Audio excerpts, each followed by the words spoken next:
And Undertale has such a great soundtrack.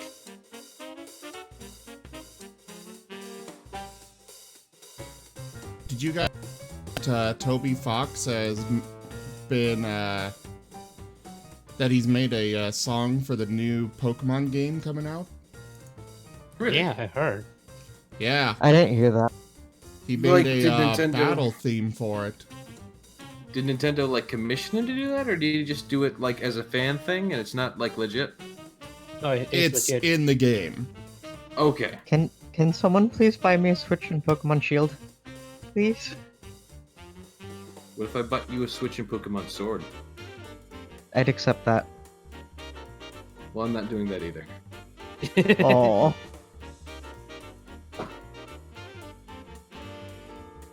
Unfortunately, I have a lot of money going everywhere right now. Yeah, I can understand that.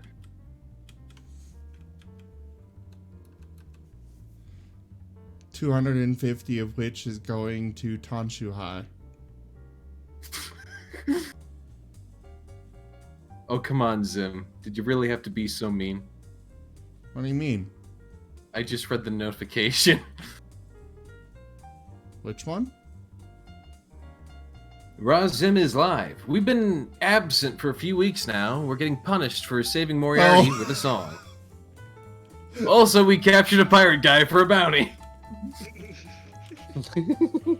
Like, I'm sorry, I thought you liked my musical prowess. I like it. Yours? Sure. Moriarty's? I plead What's the fifth the on the difference? basis of self-incrimination. Gold King, how did you like my influence Friday? What was your influence? You should know. Don't tell him yet. He's got to figure out, because it's going to keep going. I wasn't. Especially since he wasn't paying attention, because clearly he wasn't paying attention to the stream to know when I did influence. I did not. Yeah. So I literally have no idea. Was it the boat?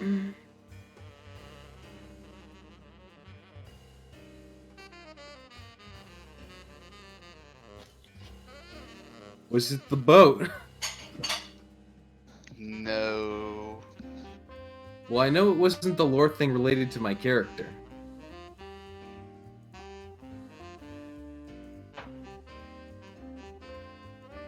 It wasn't the shiny rock, because that was just a natural 20.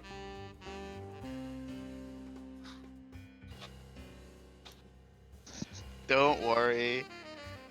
I got more influences for you. Nothing bad happened to me that day. You know, it just occurred to me that a DM being a player in another game means that if they piss off their players, the players have a very easy way to get back at them. Anonymously if they choose. Yes. Oh my. This is, in fact, very true.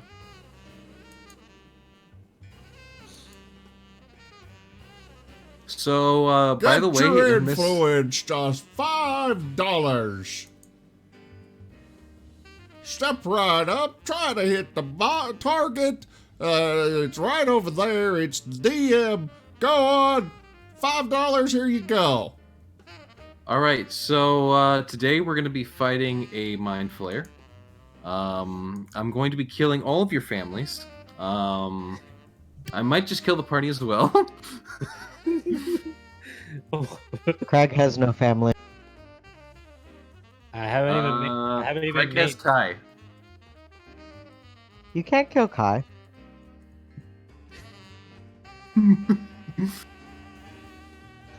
All right, I'll fine. have a regen ritual here soon. All right, fine. I'll specifically target the people who are only doing ethereal influences to make my life bad. So, Aizen, I got some bad news for you. You don't even know what I've done. I don't. I legitimately don't know what you've done. So you can't say that I've done any. I've used ethereal influence to make your life bad. What did you do, Eisen? What did you do? Something We'll have to wonderfully figure it out. entertaining. He's not letting me log in, but I know my password is correct. Screw you. Try changing your password so they can tell you that your password can't be the same. Yep. Turlix, I Logging shall in bring there. more influence.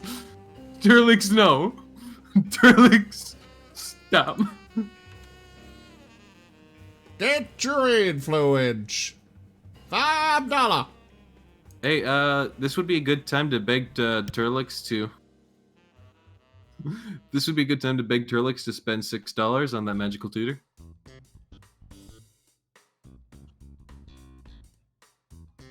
Turlix, you got $6?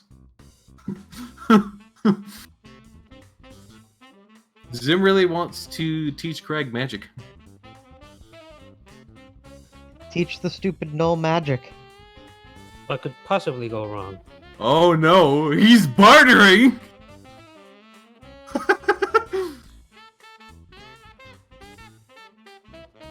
Oh, gee, thanks. Let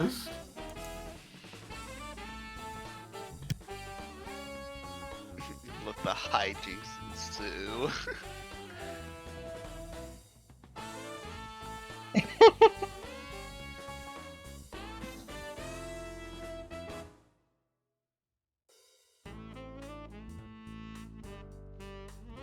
He still wants to know what he gets out of the deal. I don't know. He might not spend anything if he doesn't think he gets anything out of it. I don't know. He could be a shrewd businessman. Z coins. Playing favorites. Ah.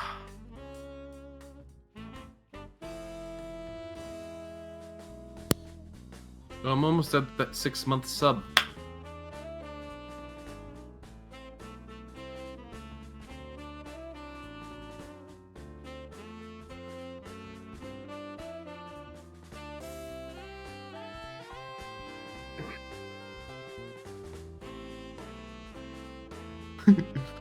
Oh, he wants my hit single on a golden disc.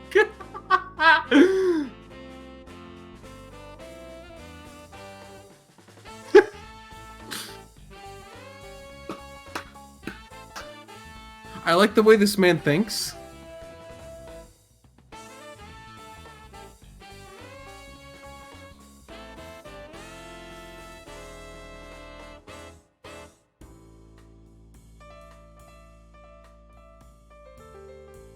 Wilson, what's your response? I am No. curious.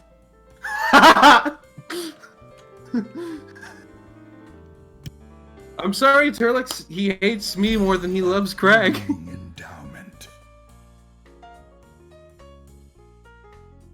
Well, you just wasted $6. You get nothing. I bargain. Alright, well, today's donation goal.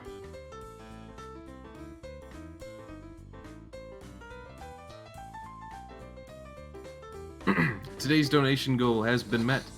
So a magical tutor at some point will be appearing to the group.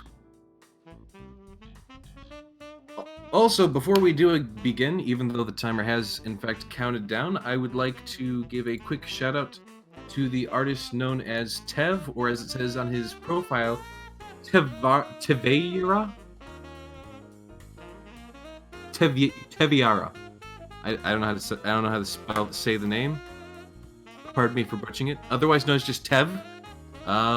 As they have provided us some new tokens specifically for this D&D game.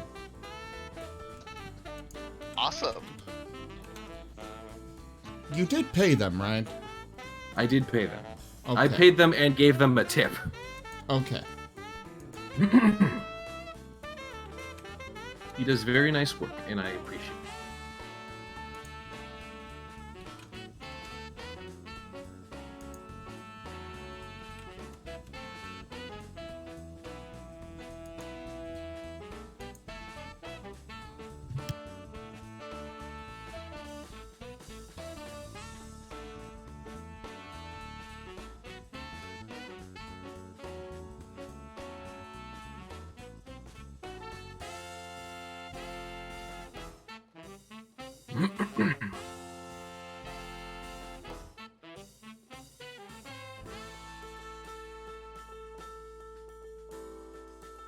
So now I need to figure out what my hit single is.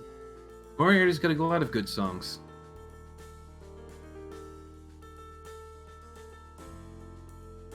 And now the question should also be, is it lore connected?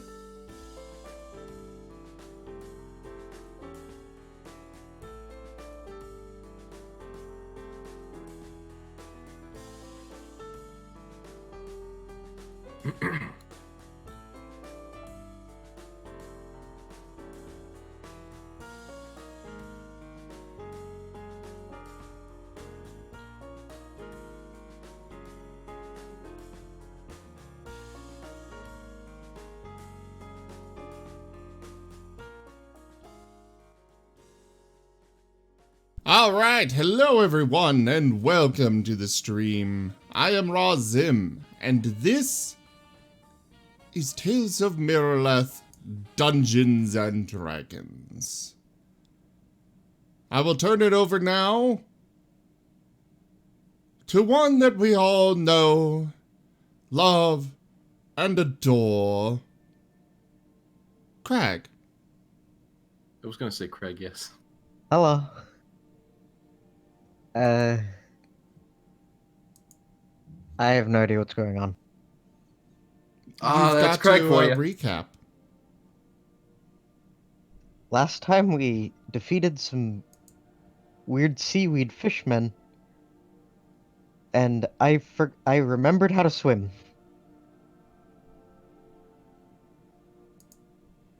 That wasn't all we did, but good on remembering that, Craig. Crag remembers all the important things. Craig remembers all. Crag remembers about half the stuff that happens to him.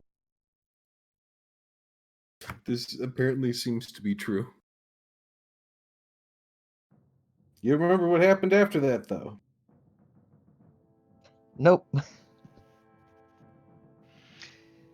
Graham remembers everything with the Candyland filter, of course. 'Cause he's slightly crazy and losing his mind.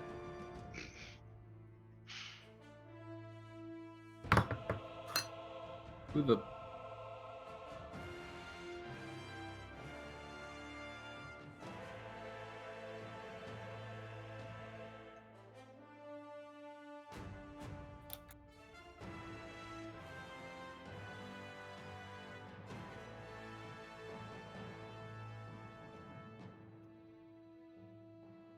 Alright, it's on you, Mr. Moriarty. All right, then. Yeah, you've already annoyed me. Go away. Go for the eyes, Boo! Go for the eyes! Oh, no. We already have a game-breaking influence, and I haven't even gotten the freaking introduction out. Nonetheless, everyone, welcome to Tales of Miraleth, Dungeons and Dragons, the Wednesday game. I am Gold King, otherwise known as Moriarty McCann, and I will be your dungeon master this evening. And let me quickly review what this influence is.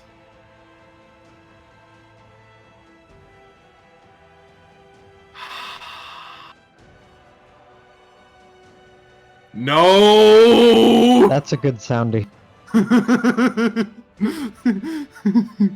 That's how you know it's a good influence.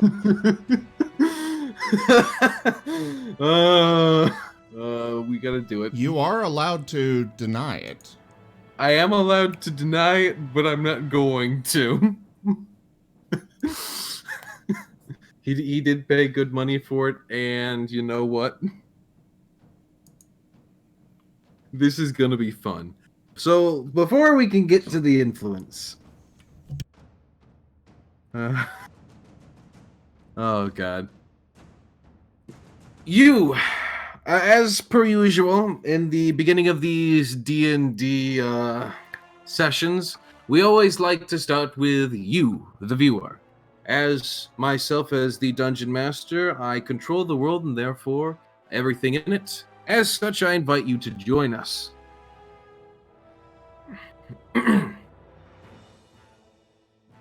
Thank you for clarifying that in chat, Zim.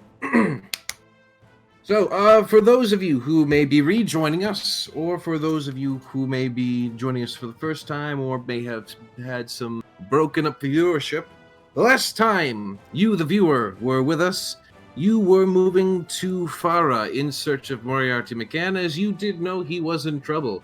On your way there, you actually happened to run into someone who looked like him, but apparently seemed to be a ghost, as it was the spooky season, who introduced himself as Taliesin. Outside of that, Oh he did no, say it was he- Taliesin. Not Taliesin. No, Taliesin. This isn't Wingardium Leviosa, Zim. Taliesin. Swish and flick. Anywho, but you had met this individual. He sang you a song and seemed to have disappeared into the mist. Today, as you continue on with your journey, despite the odd sort of run-in with this spectrally individual, as you grew close to the large walls of Farah, you would find Moriarty, as well as another bard, running from the city, seeming to have completely hopped over the wall, as they were not coming from the gate. As he does see you, though, he kind of slows down his sprint to then formally greet you, checking behind himself nervously. He then moves a hand onto your shoulder and ushers you the exact opposite direction from the city, which is a little too bad, as you haven't had a decent chance to rest in anywhere but a tavern for the past few days. Nonetheless, he will bring you over to a nice little area that's known for being a decent spot for a campfire, and sit you down and tell you of the adventure that had previously happened, seeming to have forgotten that he's already given you a written note. As those of you who were with us last week were given a note telling the exact events of yesterday's, well, not yesterday's, the last time we played, the story of that Wednesday. Today, however, he seems more than happy to see you once again, as he sits you down and begins to kindle a fire so that you can properly rest.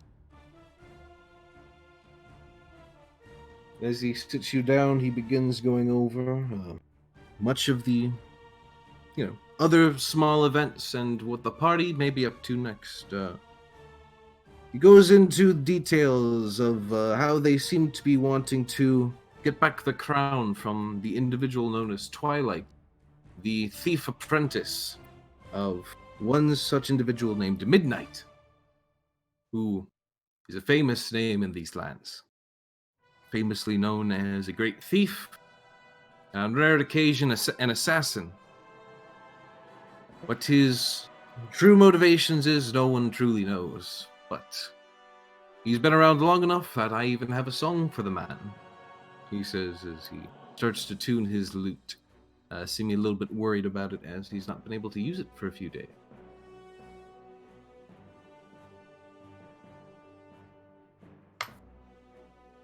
And with that, he starts to prepare to sing a song.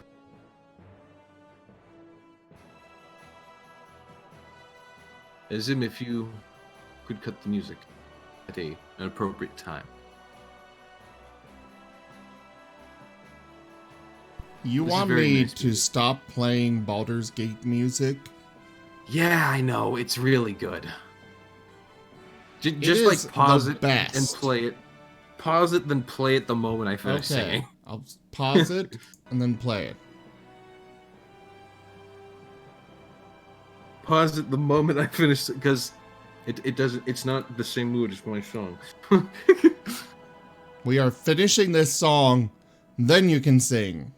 Okay, I'm fair with that. It only goes for another 5 minutes. Well, I can't hear it right now, so I'm gonna go ahead and proceed. As he starts. Okay, it's done now. Oh, you mean 5 seconds? Gotcha. He starts strumming along on his lute as he sits by the fire.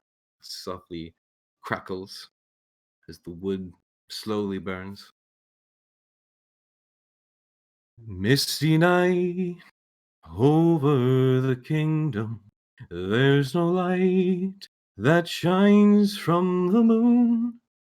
For in this night of glory, one thief will find his story. Who is this man and what is his task? Shrouded in mystery, who's the mask? Deep below, under the dungeon, where darkness falls and shadows do hide, secrets unknown lay there before him. Horrors or treasures tainted his sight. Who is this man who rides at midnight? Who is this man that does endlessly fight? Who is this man? His name that we ask, he's nothing more than a living mask.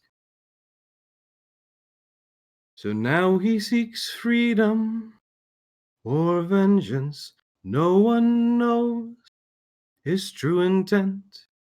The dungeon stole his voice and his mind. No one knows what is left behind. A short little song, nonetheless, but still one that speaks to the mystery of the man, as not many know of him, not even myself. Simply the name Midnight, and the deeds of the thief, stealing some of the greatest artifacts and items from deep within the castle, never speaking a word to anyone who crosses his path. Nonetheless, he has taken himself an apprentice, Twilight. For what reason, not many know. Not even myself, much like his name. And that apprentice of his is the one that sees over the criminal organization that sits in Farah, which I believe our friends are going to be meeting very soon. And as such, he then begins to direct his attention to the rest of the tale that would be told tonight, of the tales of Miraleth.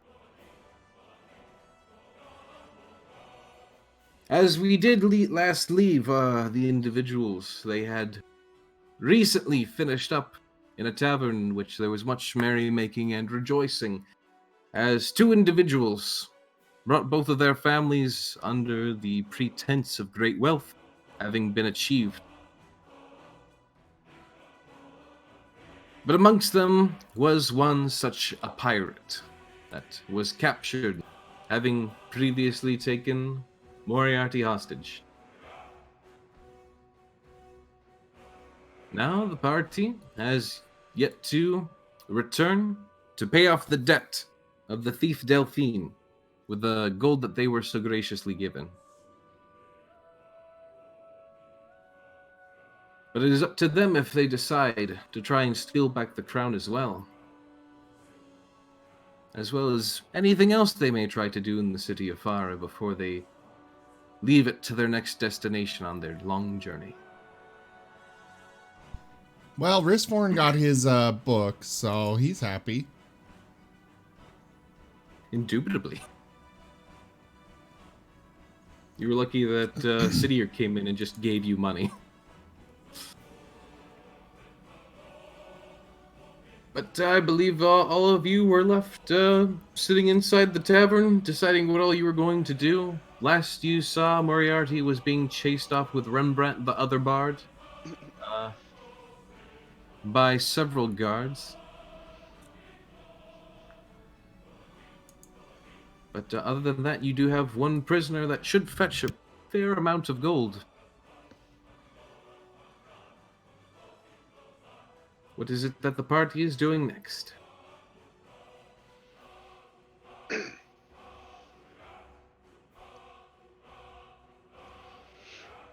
Well, Graham will just confer with the party one last time. I'll So, reach. are we going back to Fortitude now, or are we going to do something about the Twilight person who has the crown? Which I might add, is magical, and the Midnight Dude seems to really, really want it. A scary, scary person. Don't we also need the crown to get the airship? No. You do not know. Okay. Craig You, shrugs. your objectives were either to get back the crown, to settle Delphine's debt, or get her enough gold so she could pay off her debt. And you do have the gold necessary.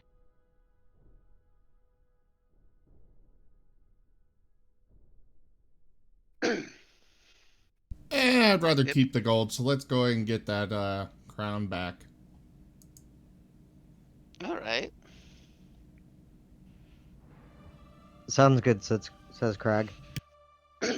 Well, Element can keep hold of the platinum we got from the 1,000 gold's worth of platinum until we get the Yes. crown back. You know, just in case we fail or something. This is true. We would have 200 platinum. Wasn't it just 1,000? Yeah, it would be 100. One platinum is... I thought we got 2,000 gold. No, we you got only get 1,000. Okay, then it would be 100 platinum, Yes. Yeah. not 1,000 platinum. All right, just so there's no confusion. Do you do anything in the tavern, which is actually full of people? I just made them all invisible because I assumed you would be fighting them.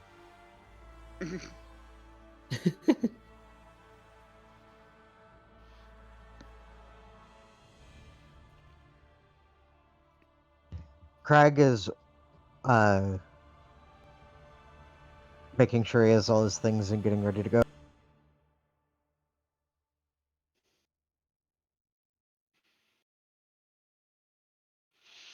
All right, Craig, Sidier, you were kind of just sitting in the corner for the entire last session.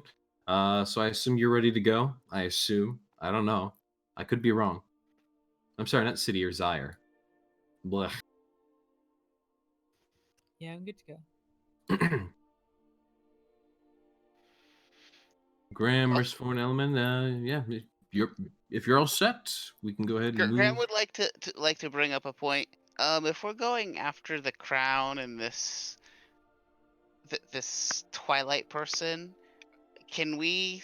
How are we gonna control the prisoner while this is all going on? You do, of course, have a prisoner with you. That needs to be transported all the way back to Fortitude to collect the bounty. We can have some of our more lawful good characters watch after them while we do what is needed with the thief.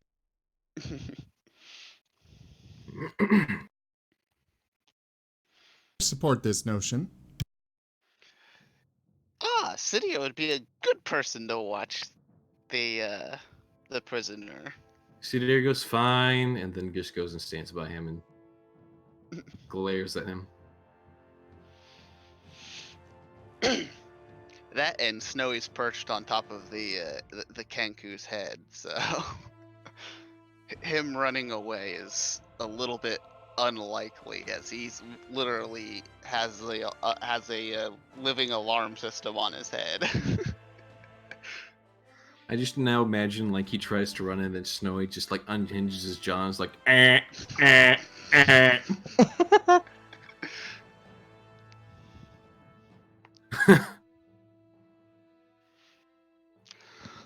Oh no.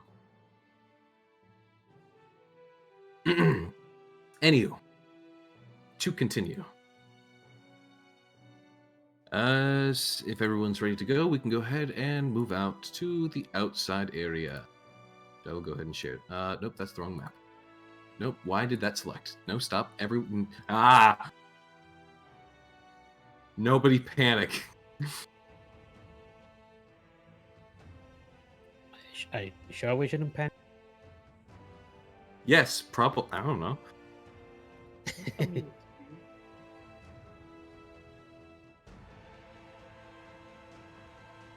I don't think I had that properly sized, but I will. So we can go ahead and move you guys outside. Rembrandt, you can get out of the party stuff. Just slap you all out there. Moriarty, get out of there.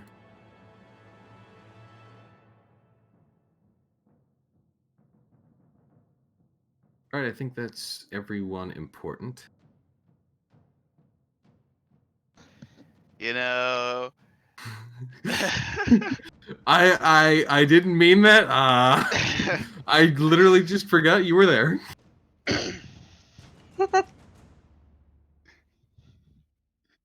That was completely comedical, unintentionally.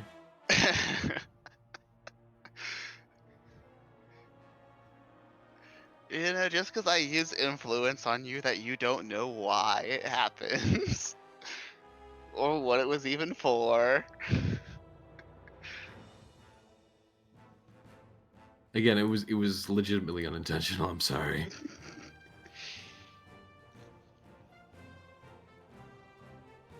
But to describe the scene as you guys are all coming out, it seems as though the Tabaxi and Kenku that you've helped earlier, the Tabaxi now sporting gray fur, have moved off to the side, seeming to kind of like do their own thing with some of the boxes involved in that crate over there. It seems to be, actually legitimate business as they're going over some stuff for the tavern. Seems to be something that they're, working on, something new that they've recently acquired. They going legit, boys. Now that they have the money, no reason not to. As you also step outside, you notice that the weapons dealer named Martis is very happily petting Kai and giving her scratches under her chin and just being all too friendly with the bear. And she seems to be more than happy to accommodate him. Crag side eyes him. You know, I'm surprised he's not scared of the bear like everyone else. What, you've never seen a bear before? Bear's I a good pet. mean, Kai is a good bear.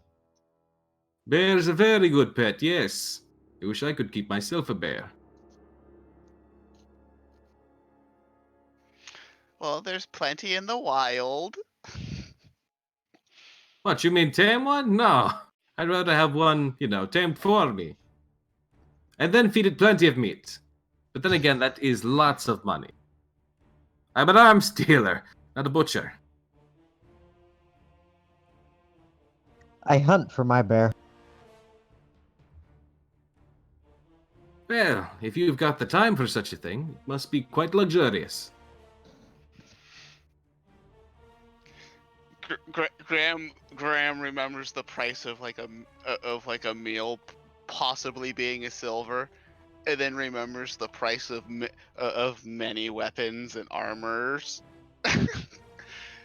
some of which get into the hundreds of gold. The bear dinner's like 50 gold though. It is. And also, just because he's got weapons that are worth like thousands of gold doesn't mean there's people that's buying them.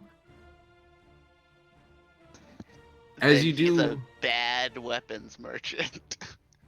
As you do walk sort of past the weapons merchant, you do notice that there is one of the town's guard who seems to be speaking with one of the fortitude guards, who now have their own tokens. Oh my god. Graham visibly cringes at the sight of a fortitude guard. a mix of pity and annoyance. Do you listen in on their conversation, or do you like just try your best to ignore them? Crag listens in. That's his natural state with guards.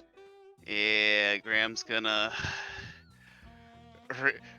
Although he doesn't think the conversation is going to be very intellectual, he's going to listen in anyways, because, you know, information! So as their conversation goes on, the fortitude guard proceeds with, "Are you sure you don't want any help? There's a lot of troops I saw chasing them off, and I'm rather bored of just sitting in front, just guarding a wall. Be nice to have something to do around here rather than just sitting around." To which the Furry guard would then respond, "No, we have it under control. Thank you very much for your consideration. We've got plenty of men. We don't need you doing anything besides sitting at the front gate." All right, fair enough. Oh, by the way, I'm pretty sure I saw this fellow hop the wall just a bit ago. What? Yeah, no, I'm pretty sure I saw him, Fox, right? Pretty sure I saw him hop the wall. Just letting you know. Anywho, I'll go back to my wall then. He says, and then he just walks off.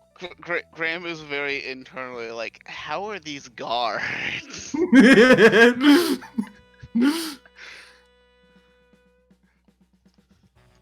And the fire guard just kind of gives a long sigh.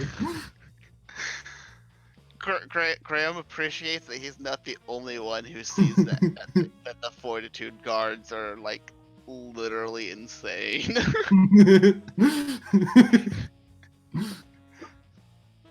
He was told to guard the wall, and that's what he did. Oh come on, they can't be that dumb. He was going backwards over the wall. He wasn't coming into the wall, so I didn't think he was a threat at first. And then I heard you all were looking for him, so if you didn't want us to chase him, that's fine. You just told me you didn't want me to chase him, so anyhow.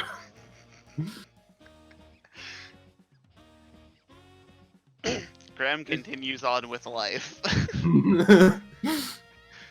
Is there anything the rest of you are doing heading back to the front of the city? There's still the bookstore that's there. Plenty of books that aren't the magical series that you want Riftforn, but the bookstore is still there.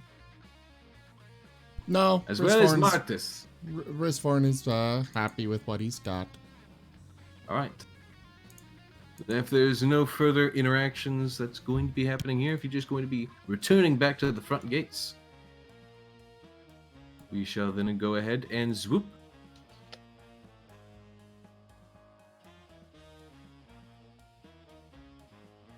Alright, this time I'll make sure I actually add Graham first. Crag. Risforn. Illumin. We don't need Sidier. Zyre. Where's Zyre? Oh, there's Zyre. I need to get rid of all these old tokens.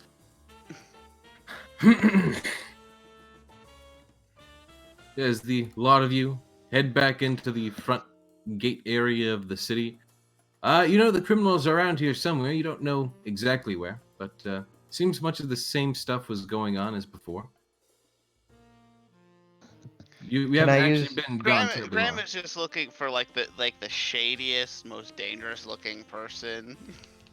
Can I use my thiefy background to see if I can notice anyone who looks the part? It does also depend on where you are when you look, of course. Also, listening for you know, just general things that a thief might be talking about. You do notice there are the sort of Naga folk who are sort of in the corner right after the front gate.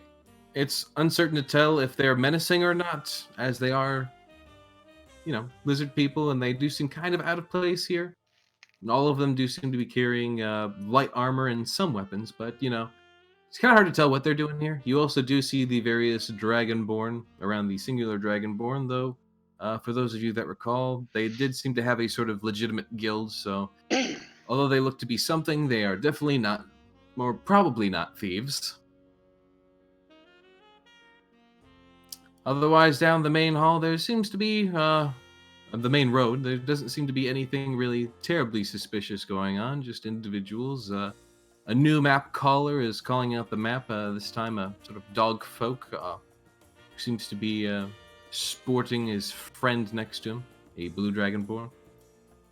And likewise, the eagle folk and the bear next to him seem to still be casually arguing over a few things about this shipment of barrels.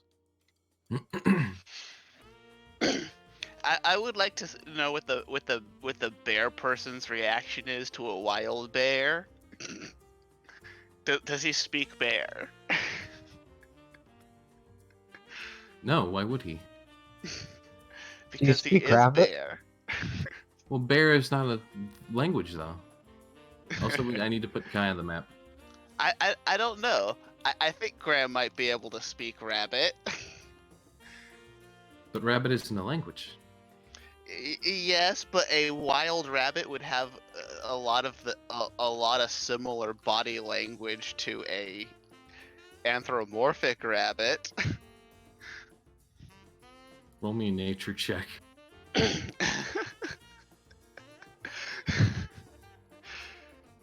So, Graham, are you looking around from that position? Yes. You do happen to notice that there does seem to be a rather similar looking frog speaking to a kind of important, which is definitely not a word you want to use for these guys, but a kind of important looking city guard. He looks different from the rest. Ah.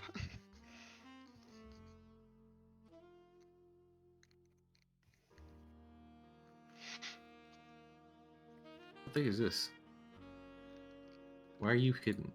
Get out of here. Well, Graham knows nothing of the threatening and stuff, so. Yeah, but you might recognize the bullywug. You might. I don't know. You're assuming that Graham has an awareness of things that he's not focused on, Fair enough. If you or don't that even... he would even comprehend that, given his wildly different, like, visions of like society, that he would even realize that the frog was a threat. Frog equal threat, yes or no?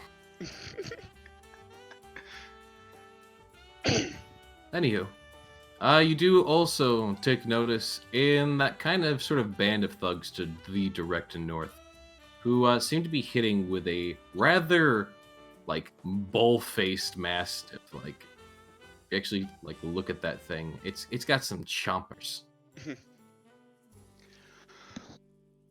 And they seem like the kind of individuals that you don't want to meet in a dark alleyway. Casually sitting around picking at their claws with their knives. They just seem to be doing literally nothing, casually glancing around, seem to be almost waiting, if anything. But you're not sure if that would even qualify for what they're doing.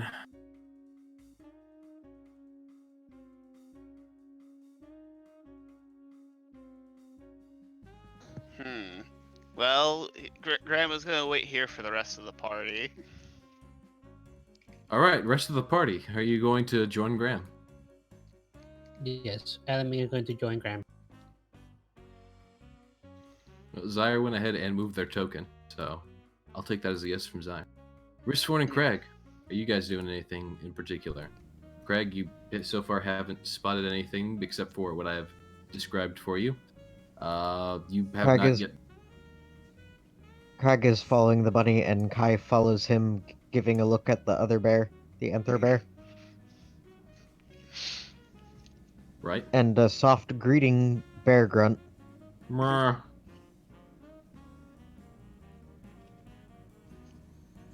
People Ristforn will go softly along. Make their She's way. inquisitive about the smaller bear.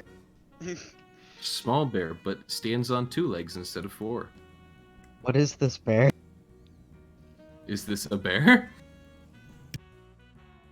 Smells like bear. I'm surprised this is like the first bear she's been doing that to, because I've had bear tokens like around before. In fact, you may notice that one of the thief tokens is a bear token. Assuming that they're thieves, of course. But that would be quite the assumption of you. Do I overhear them saying anything? They're not really talking, they're just kind of sitting around, just casually hanging about. But the one person is scary for beyond all reason for just a random person sitting in an alleyway. I mean, the rest of them just like casually look threatening and thuggish, but they just have a really scary dog. Like, this isn't actual dog. This is an actual dog. This is not a dog person. This is a dog. Crag was going to try to see if he thought they were thieves, but I don't think he knows. I'll go ahead and give you advantage on that roll because you are in fact previously a thief. I I'll rolled the roll wrong my one, insight with but it was -1.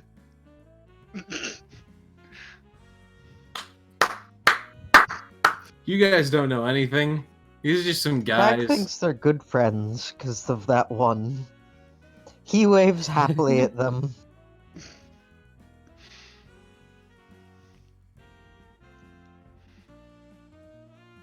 So Though you were legitimately informed that there were thieves near the front gate.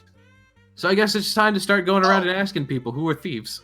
Oh, well, no, if we were informed that they were actually at the front gate. They were near the front. You were informed that they were near the front gate, yes. Of course. Well, Graham looking around, assessing the other people.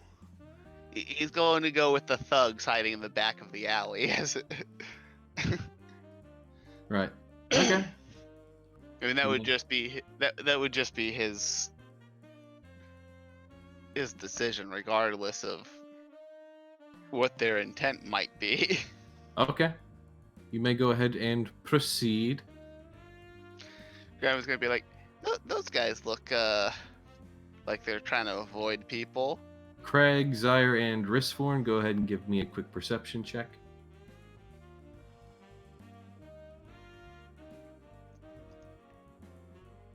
Crag is dropping the ball to...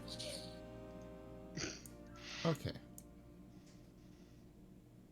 Okay, Zyre, you happen to notice fairly easily that the frog individual, through the crowd of those, Naga folk who are kind of like blocking the sight for Craig, you do happen to notice that frog folk is actively talking to a guard. Ristforn, you can like just barely make up the word, "I'd like to make a report."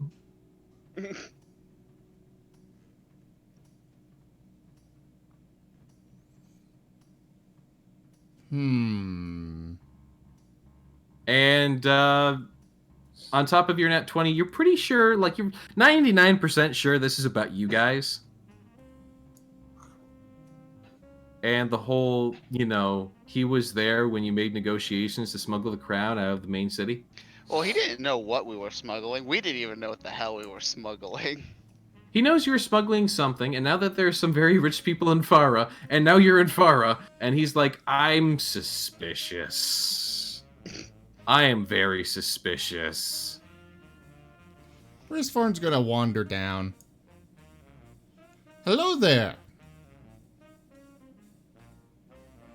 frog kind of almost jumps a little as he sees you. Zyre will follow his form. I can barely hear you, Zyre. That's normal Okay, for Zyre. Are you talking into your mic or? Yeah, it's on the mic stand right in front of me. Well, I turned you up all the way, so help. Hopefully that helps. And so the, kind of a sort of important looking guard, at least he looks different from all the other ones, so that probably means something. He looks over, he's like, "Hello! What's all this then?" I was just coming down here to say hi to my friend here. How you doing, buddy?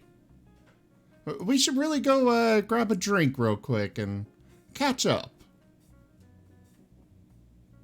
Hold up, he was about to make a report to me.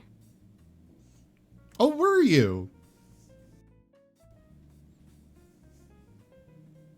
The frog just kind of like stands there quietly, like he's nervous. He doesn't know what to do and or say in this situation. Risfarn's right eye would flash almost like it's on fire as he's looking at the frog.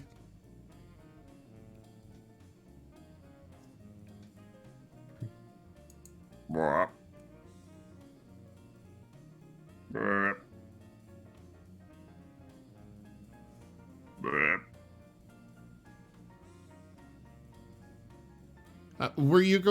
were you going to report?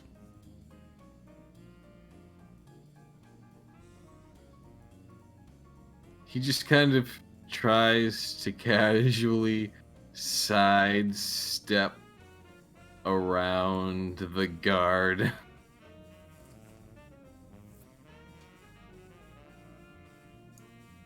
Well, would I know what rank this guard is?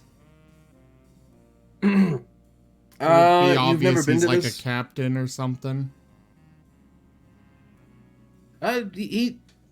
He could be a higher role, most likely. He wears a different uniform. You don't know the ranking structure of this land, though, necessarily, but it's a safe assumption, fairly safe, that he is of some sort of higher importance or something. He's got a different uniform.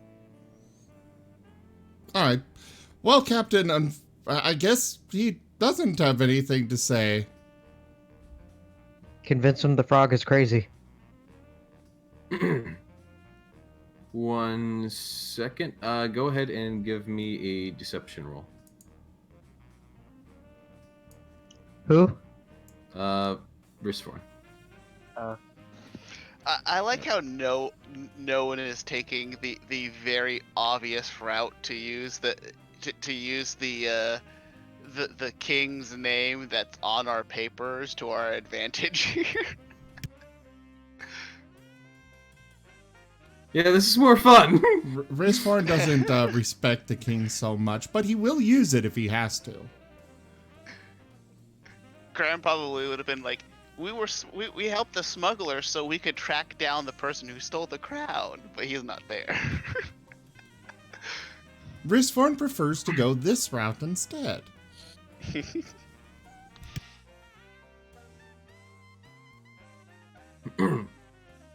The guard kind of folds his arms for a moment, seeming to be thinking on your words. He then kind of glances over to the frog, moves to grab him by the shoulder, and then kind of like just moves to sort of like shove him towards the door. If he's making a false report, that's a big illegality, and I'll need to make certain that this report is legitimate. Captain, he's not that well in the head. Just between you and me, it's just leave him be, please. I'll take care of him from here. If he's not that well in the head, then he needs to be committed. He's sometimes he thinks he sees things that aren't there, you know? It's not that big of a deal, but I'll make sure that we keep a closer eye on him going forward.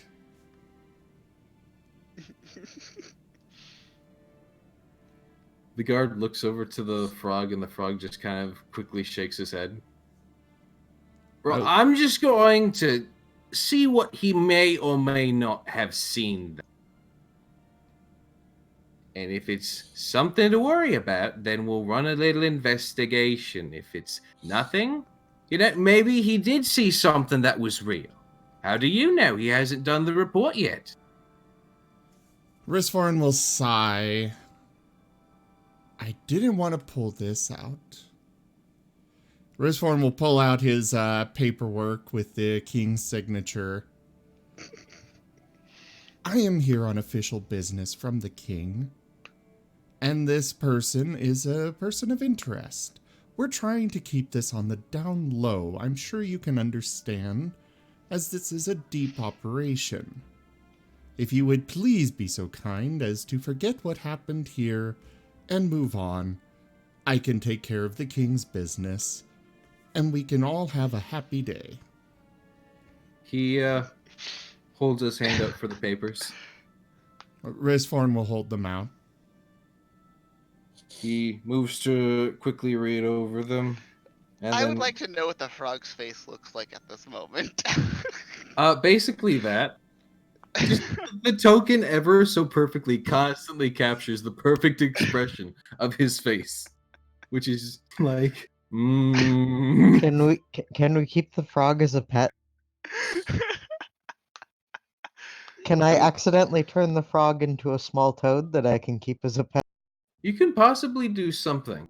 I want By a the way- small pet frog that makes that face at me whenever I take care of it. By the way, just for the record, the ethereal influence is sticking, but I am kind of holding on to it until such a point that is appropriate. Just in case anyone who has done ethereal influence, Turles, understands it's coming, just not yet. Oh, hey, other people are coming to my game. Hello, Angelo Marius. I don't know if I pronounced that right in the first try. Anywho, What? he takes the paperwork, he Oh. looks it over, he offers it back to you, Rishforn, and says, "Right, it says here that you're adventurous of the king, right? Yes. That has nothing to do with law enforcement." The paperwork was left purposely vague to protect the nature of our mission. All right, and as this little fella here, he says, placing a hand on top of the frog's head, kind of almost like squishing his face down a little. Factor into any of that. He has seen some activities, and we need to make sure he stays quiet. Again, Right, this is a why did- top secret mission from the king himself. If you would like to confront the king, I'm sure he would be more than happy to speak with you. Though, as I'm sure you're aware, he probably won't be so happy afterwards. Roll me an intimidation check. Risforn's right eye is still in that burning kind of look. Okay, Sans, calm down. I'm just saying. Oh, come on, dice. Hold on, he's got to roll.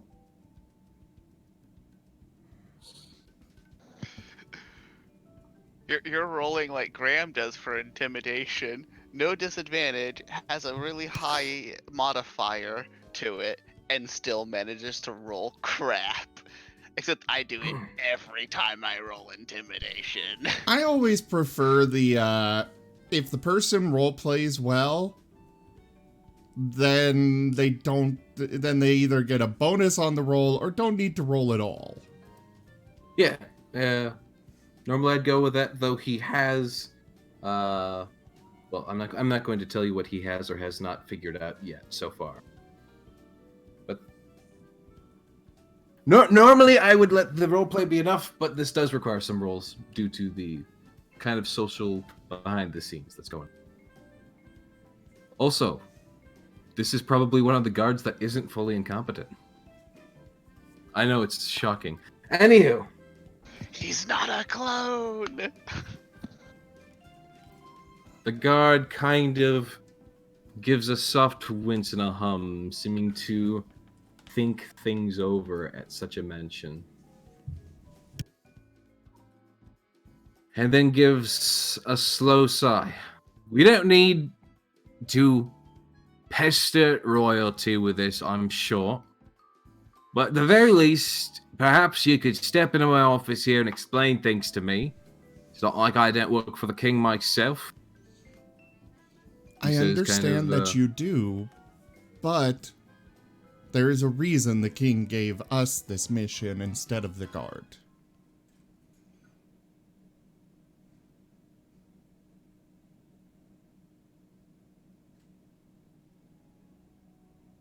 The guard opens his mouth a few times, trying to find some of the words, and then kind of like the frog sort of like leans in to try and whisper in his ear.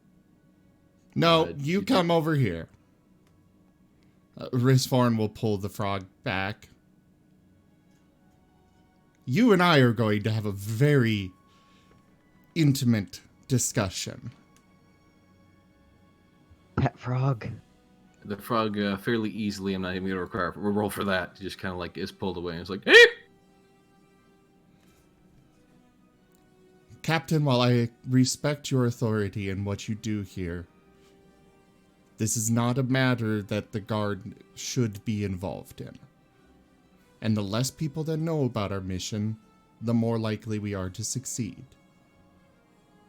I will tell you this, we are after an underground syndicate of criminals. See one of these criminals? We will determine that. Right, if you find that he is, I'm still going to need you to turn him over to me. Agreed.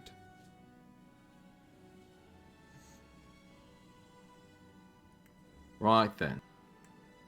He says as he just kind of like folds his arm. He gives you a very kind of like suspicious, almost sneering look. Like he doesn't like the fact that he's letting you walk off with the frog, but he's letting you walk off with the frog.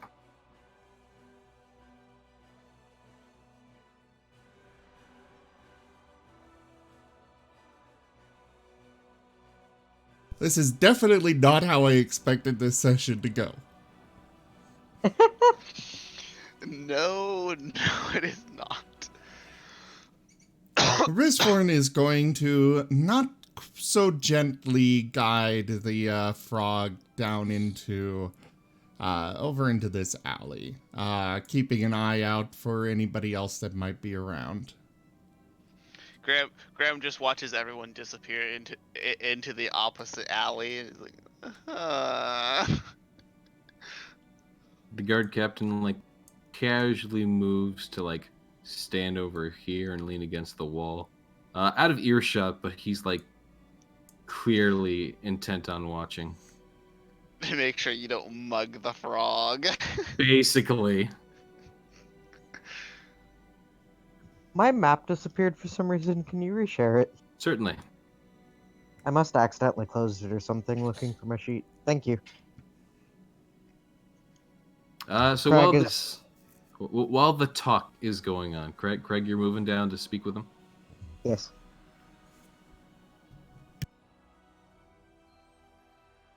And I assume Kai would kind of move over too. Sidestep around all the guards. The guard captain like almost looks like he's gonna say something, but then kind of like almost like seems to squint at Kai's neck and then just goes, and then goes back. This poor guard. All right, you. I'm surrounded by incompetence, I swear. Kai sniffs him and does a greeting growl.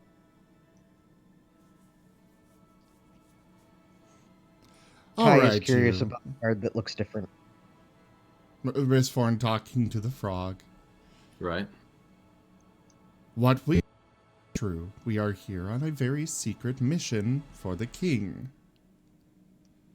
If you wish to compromise that mission, I'm certain that you can imagine how the king would react.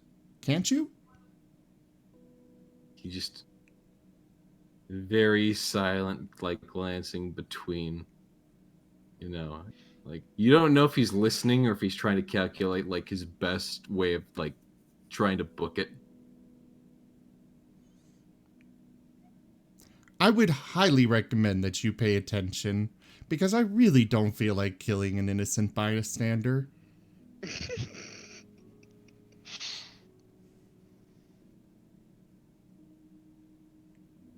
The frog But- just softly swallows as he is now casually looking at you. His eyes do occasionally dart around. Our mission is that secretive, that if you compromise it, we would be given a full pardon from the king for murdering you. It's that simple. If you wish to compromise it, I suppose you can, but you will know the consequences, and you won't be able to hide from the king's wrath.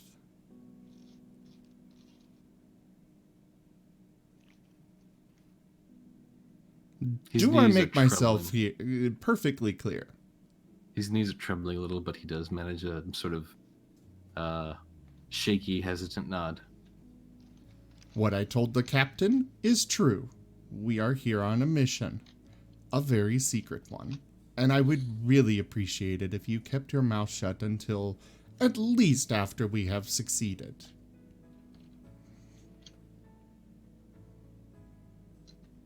Okay?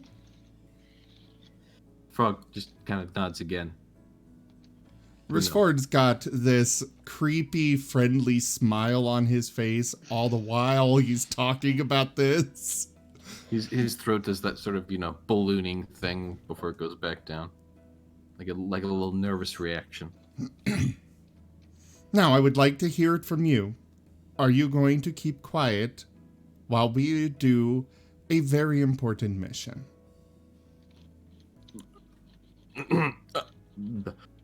Yes. Thank you very much, good sir. Now, He's visibly sweating. for this inconvenience, here's some gold. Go ahead and go grab yourself some drinks. Just, again, please keep quiet. How much gold are you giving him? Small fortune for a commoner, so 3 gold. Alright, I'll go ahead and remove that for you. I already did. Okay, perfect. Then... yeah, that looks about right. He will, take the gold and, try to, slowly kind of just, shimmy past you. Risforn will step back and open up for him to get through easily. And then he just kind of, does, a freaking speed walk off, oh, God. Have a good day! And you just hear the flip, flip, flip, flip, flip, flip, flip of his feet. All right, now that that's dealt with, shall we go be off to our very important mission? Risforn Sire will... Craig, I think he's talking to you. Sounds good to me.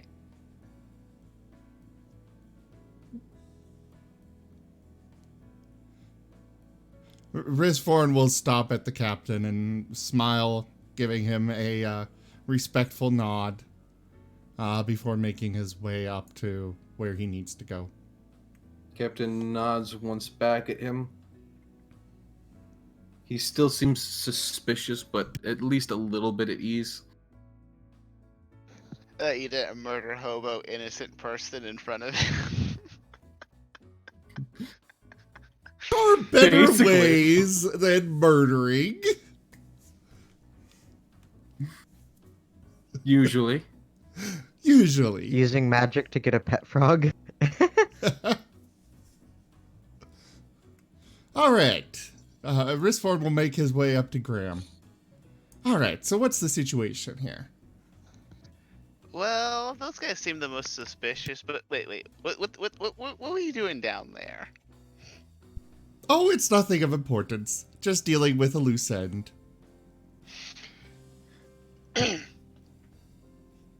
Oh yes. You didn't murder anyone, did you?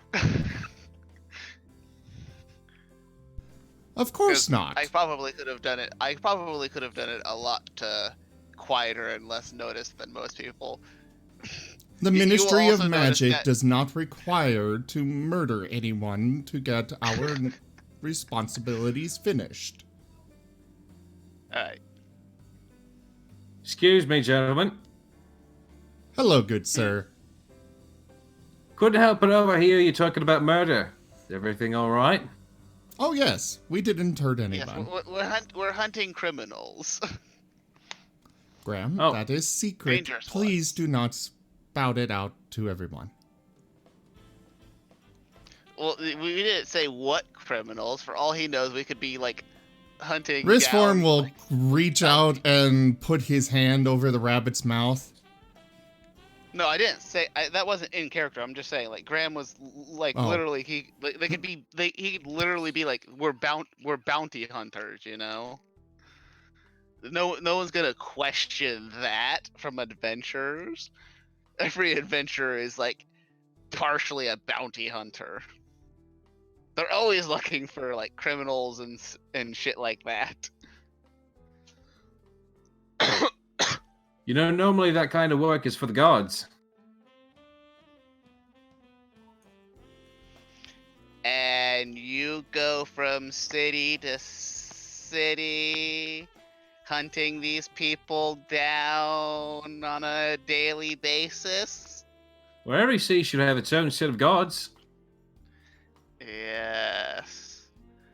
And how good is your communication between cities and this stuff? Like how long? One does it moment, take you Graham. To, like, send word? Graham, be quiet.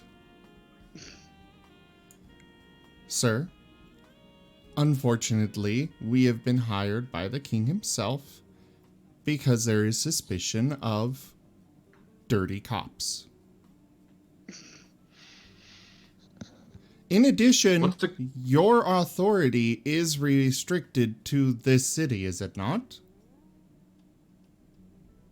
Well, it's technically restricted to the entire domain of Fortitude.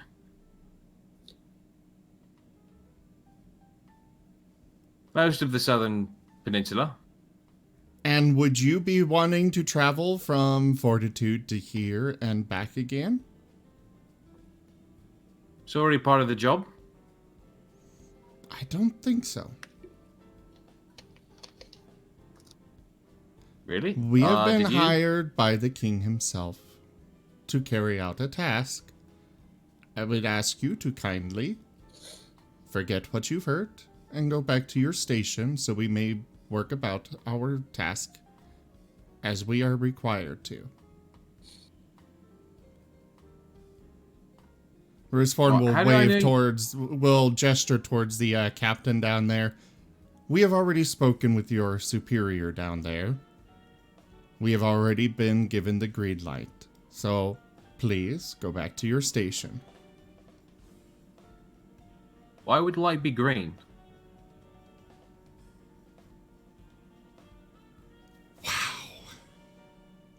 Graham is going to like face paw and just.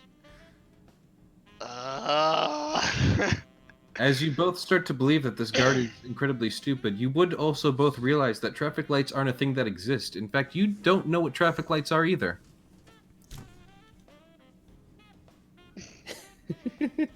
We have been given the go-ahead.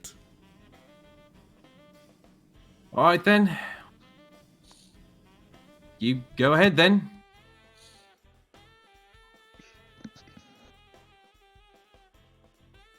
It's not like I was going to stop you. I swear I am going to come back here when I am level 20 and destroy this entire... all of the guard. Way too much inbreeding. At this point, Graham would probably help you just to put them out of their misery.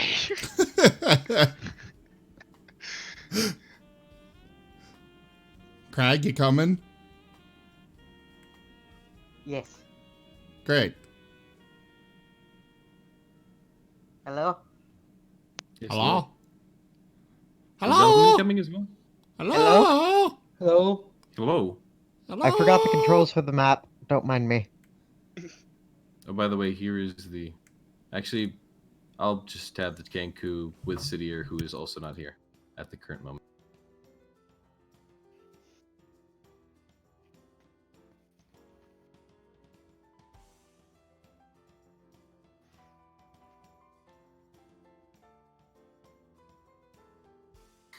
As you make your way down the back alleyway, the fox scribe, who was kind of sitting in the corner, kind of like casually glances up to all of you and the bear, and just watches you pass.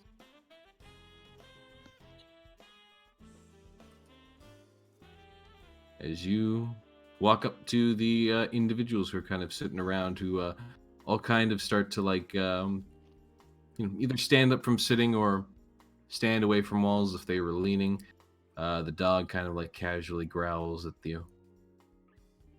So I'll just kind of like give you a soft look, like curious, but also they seem kind of annoyed that you walk down this alleyway in particular. Actually, Risvorn will let Crag go first. He's a bit better suited to this. Just a bit. Craig, it's your time to shine. Crag looks shocked as he's pushed forward. And then he waves at the thief.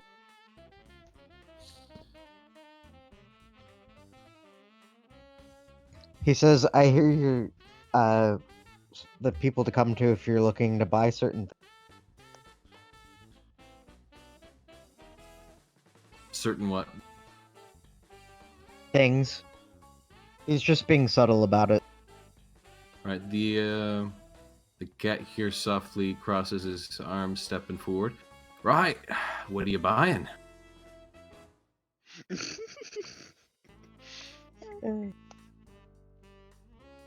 Or what are you selling?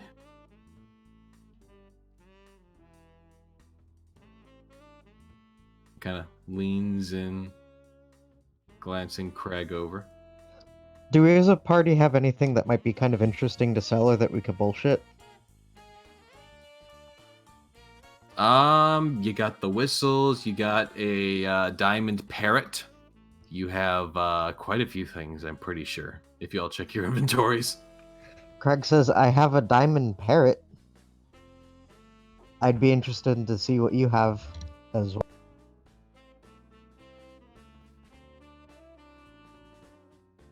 He purses his lips just a little bit.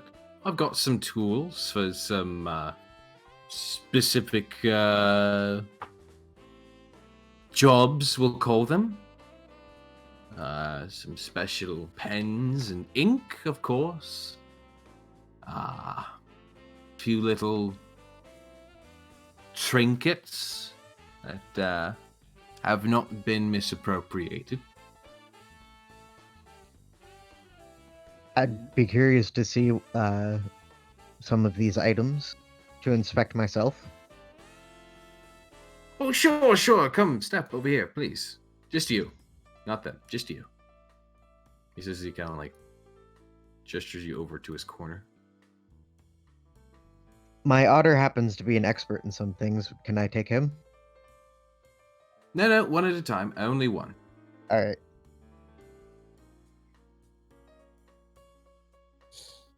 As he kind of like takes you to the side, he moves off to like a little like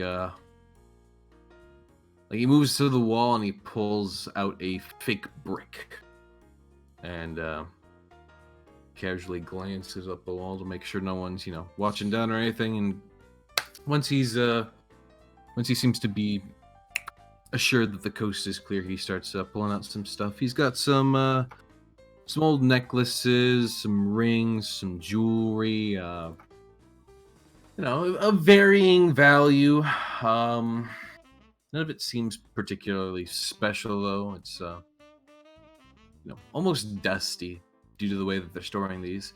They've got some various weapons, a few arrows. They've got a thieves' toolkit. And he holds up the vial of the special ink, which doesn't look special to you, but you don't know what it is. Crag tries to look around to see if there's any other boulders or bricks or things that look like they could be easily moved and hiding something. I'll take a perception check.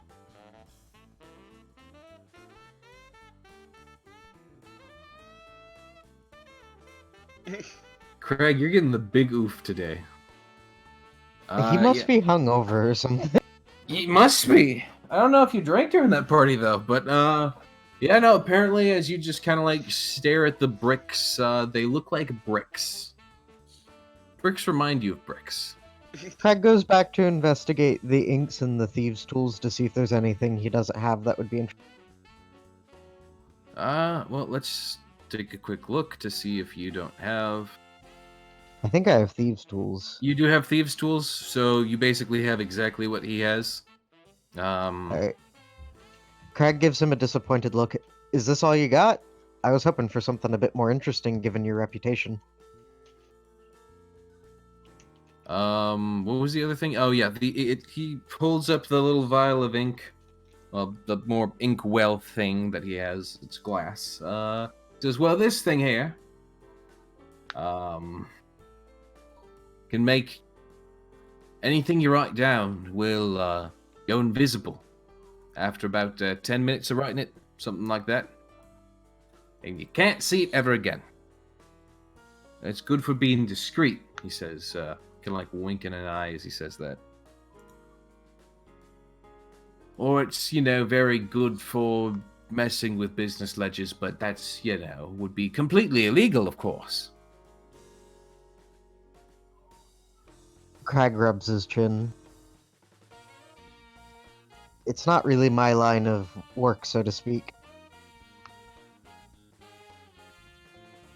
Alright, well, if you and none of your friends want that kind of stuff, I do have some other stock, but those are generally reserved for special individuals. Well, if you have anything that is more loosely claimed, maybe me and my friends can take a look. I believe these items are loosely claimed. Everything is loosely claimed when it comes to thieves. Graham will kind of lean over and whisper to his phone, should we just ask for the Twilight person? I mean, worst case scenario, he comes to us, wondering why the fuck we're dropping his name.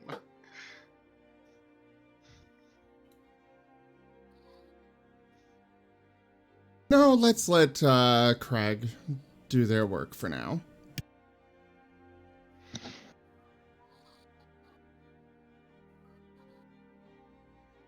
I'm certain I can make it worth your time to at least look at your stock. I'd love to see something more interesting than this. Tell you what. Generally, well, okay, you rolled a persuasion.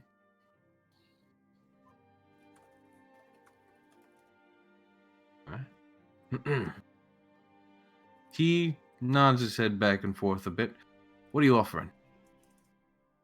I got quite a few rare magical items and plenty of gold in my party. Alright, plenty of He gold. holds up his bear staff as an example. What's this thing? It summons bears. He just kind of furrows his brow at you. Why would I want that? I'm sure it could sell for a decent amount. We have plenty of other things as well. Fair enough. Decent, I suppose.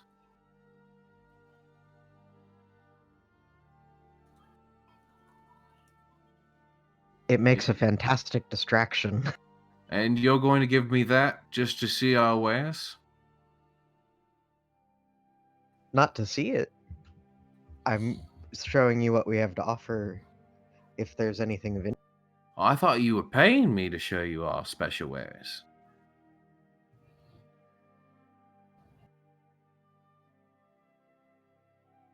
I would have to discuss with my party with what we are willing to pay for that. Well, if you're not willing to pay, I've got some work. You can join our little workers' union of sorts. Sounds good. I'll discuss with my party. By all means, feel free. He relays what he learned to them. As though they weren't standing 10 feet away.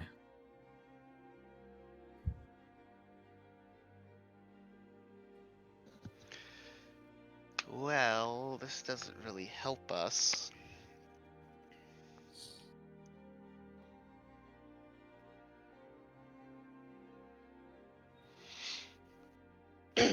Especially since we're looking for a very specific person. Technically, you're looking for a very specific item. Which is probably in his special wares, but the specific person could be useful as well. I'd really rather just get this crown and get out of here. You wanna... So what are you proposing we do then? I have no idea at this point. I mean, there's a chance that those guys have it, but there's also a chance that this Twilight person already has it and has left. Oh yeah, it is possible.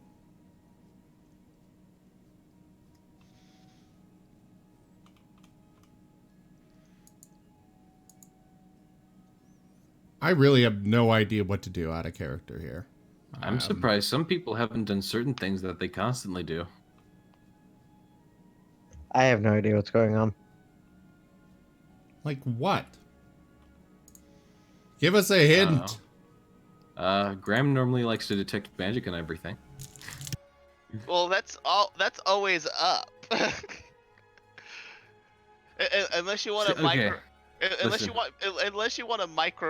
want me to micromanage the every 10 minutes thing, which will get real annoying real quickly.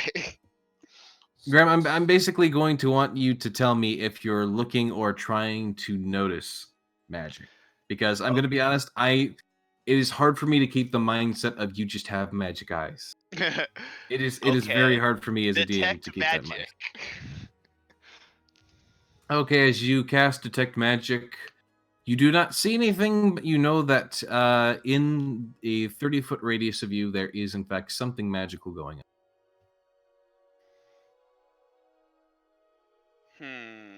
A bit of a, scholarly hunch would tell you that's got something to do with these thieves.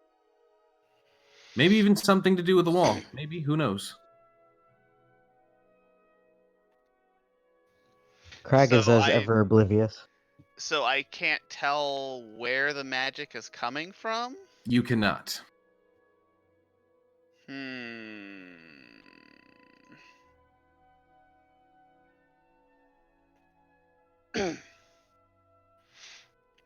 Alright, should we just... If you want to make an Arcana check, you can try and figure out what school of magic it is, though. Sure.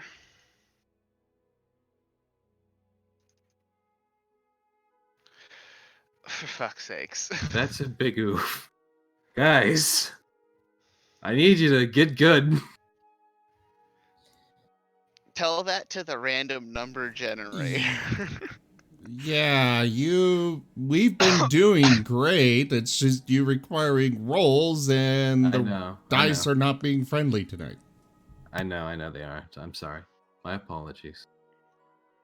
Well, nonetheless, he has offered you guys a job to allow you to peer into his special stuff.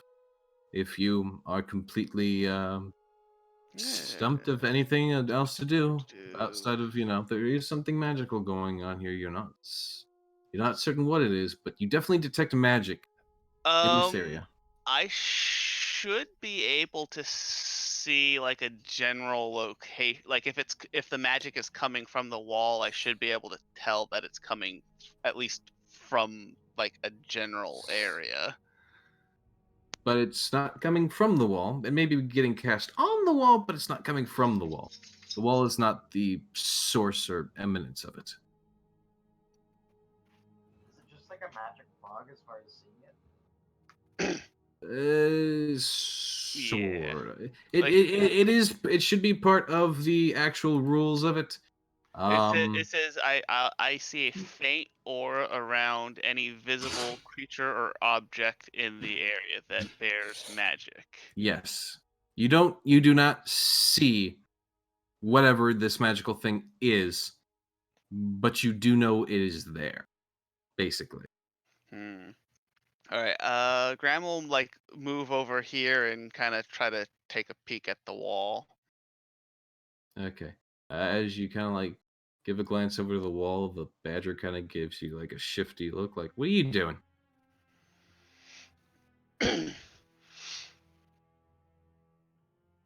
Just trying to see if there's anything magical.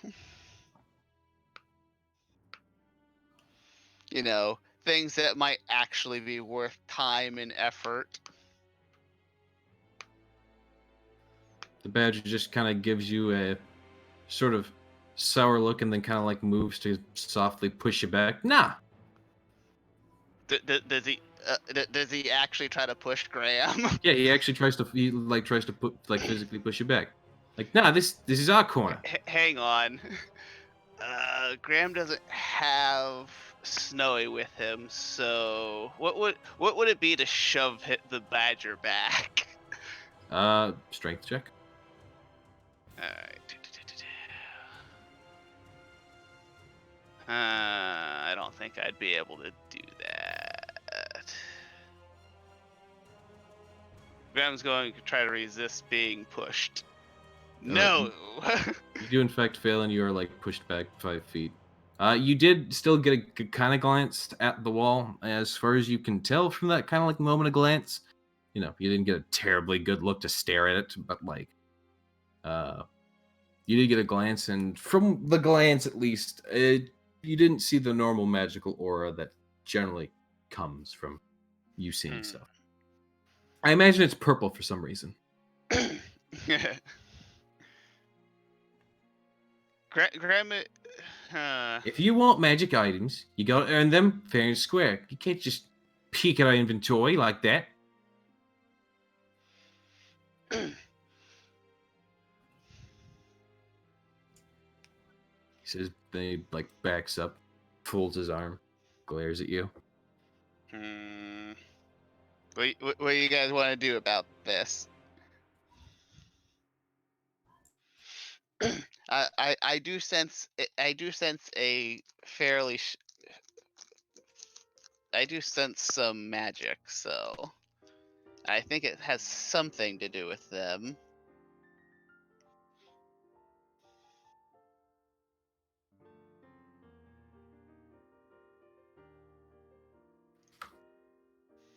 Oh, it definitely does. I'm sure they've got things hidden there, but we've got to...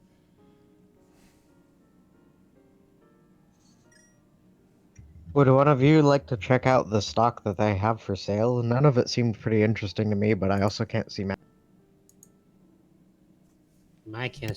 I can't see magic either. And I don't think they're gonna let me near that wall.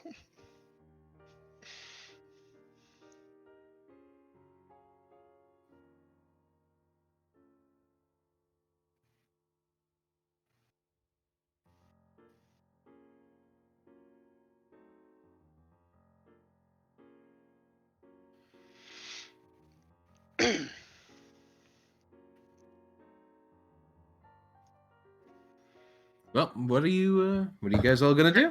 Graham will come over here and be like, "So what is it worth to you to tell you that some recent customers of yours selling something to you.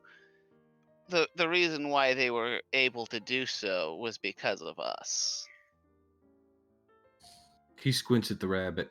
What kind? What's that kind? What's that kind of skill worth to you to you guys?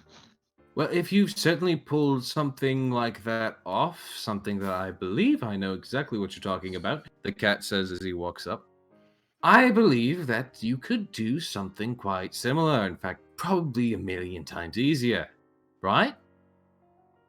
Depends on how cooperative you are.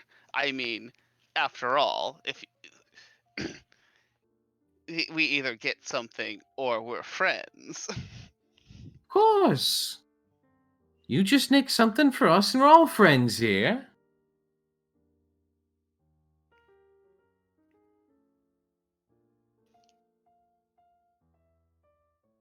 What do you say?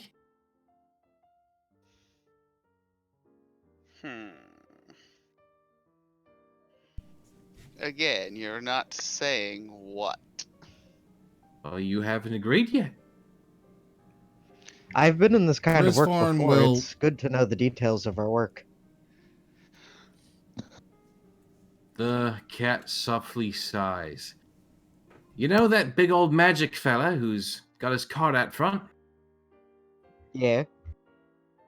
He's got some rather nice stuff in that cart now, doesn't he? He certainly does. I'd like to see you try and nick something from him.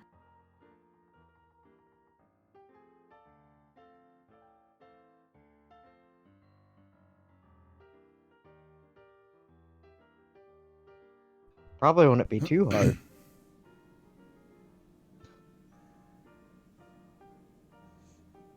Can I No, lie it and say really that's how I wouldn't. got the parrot? Yeah, you can. That doesn't even require a deception roll because It's there's no reason a for him to half truth. Yeah, but, I mean, That's how we got this parrot. He points at the person currently holding the parrot, which I think is the fox. yeah, I think it's on element. All right then, you go ahead, do it again. Just do it again once for us. Bring it back here and give it to us. We'll put it on a little special stock, and we'll have you all ready to go for your good old purchase. Though, I do find myself questioning now if you've got the kind of cash for that kind of purchase. If you're inquiring about the purchase I think you are.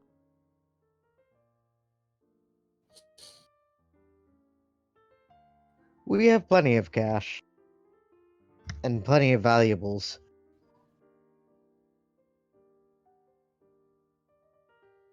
He kind of glances you over once. Are you sure? Because I wouldn't expect someone with that kind of cash to be going about running around with this kind of company, he says as he just kind of like leans to the side, glancing over the party. Yeah, I because enjoy. clearly you're an adventurer, so you understand, our mindset for literally hunting down riches and all that other stuff. Yes, I can clearly see you're just There ain't a better way to get rich these days than adventuring and bounty hunting. And grabbing a Do- few things along the way. I'm sorry, did you say bounty hunting? only for people who betray us. What?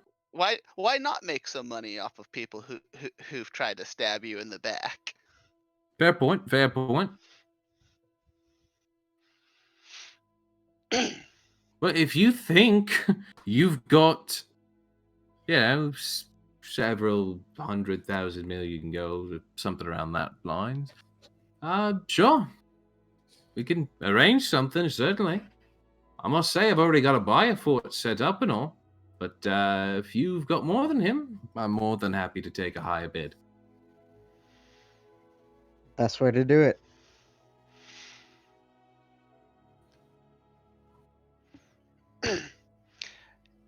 Quick question. None of these thieves or the dog are. The goddamn dog. What? I was gonna say none of the thieves are like have any magic like on them specifically, which means they're also not magic caster. But the dog can still smell me. I can smell you. Sniff. Yeah, Creeping around right if now. I were to turn invisible and just ransack the wall. Yeah, no, there's straight up a dog that has got your scent and is staring at you like you are delicious. Yum yum. Big I would rabbit, try. big I would food. try to roll to intimidate said dog, but the RNG is just not gonna have it today.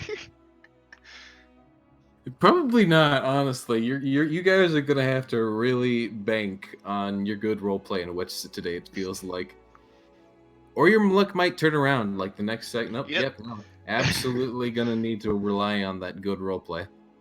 So how should we handle our friend?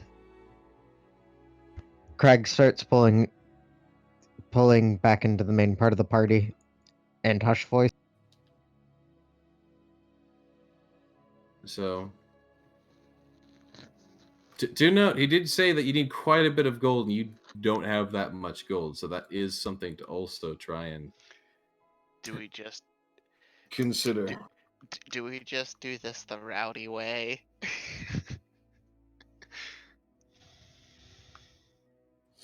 Well, we don't know where it's being stashed is the only deal. Well, If we can get in there and see the product, we can handle it anyway from there. well, the thing is,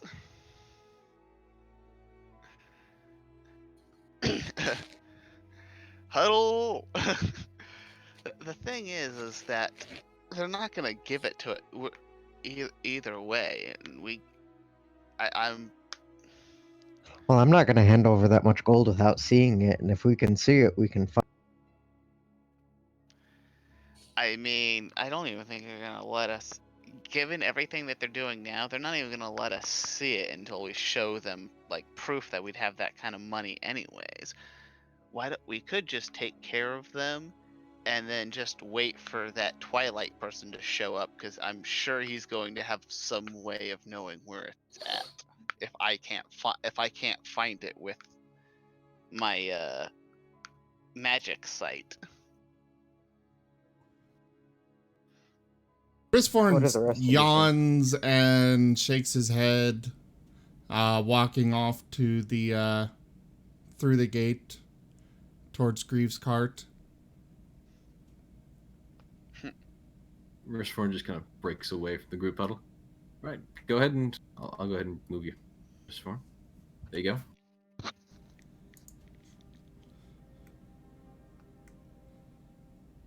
He seems to still be working up some stuff with the kobolds that are there. They seem to be striking quite a few good deals, and he seems to be actually pretty damn giddy right now.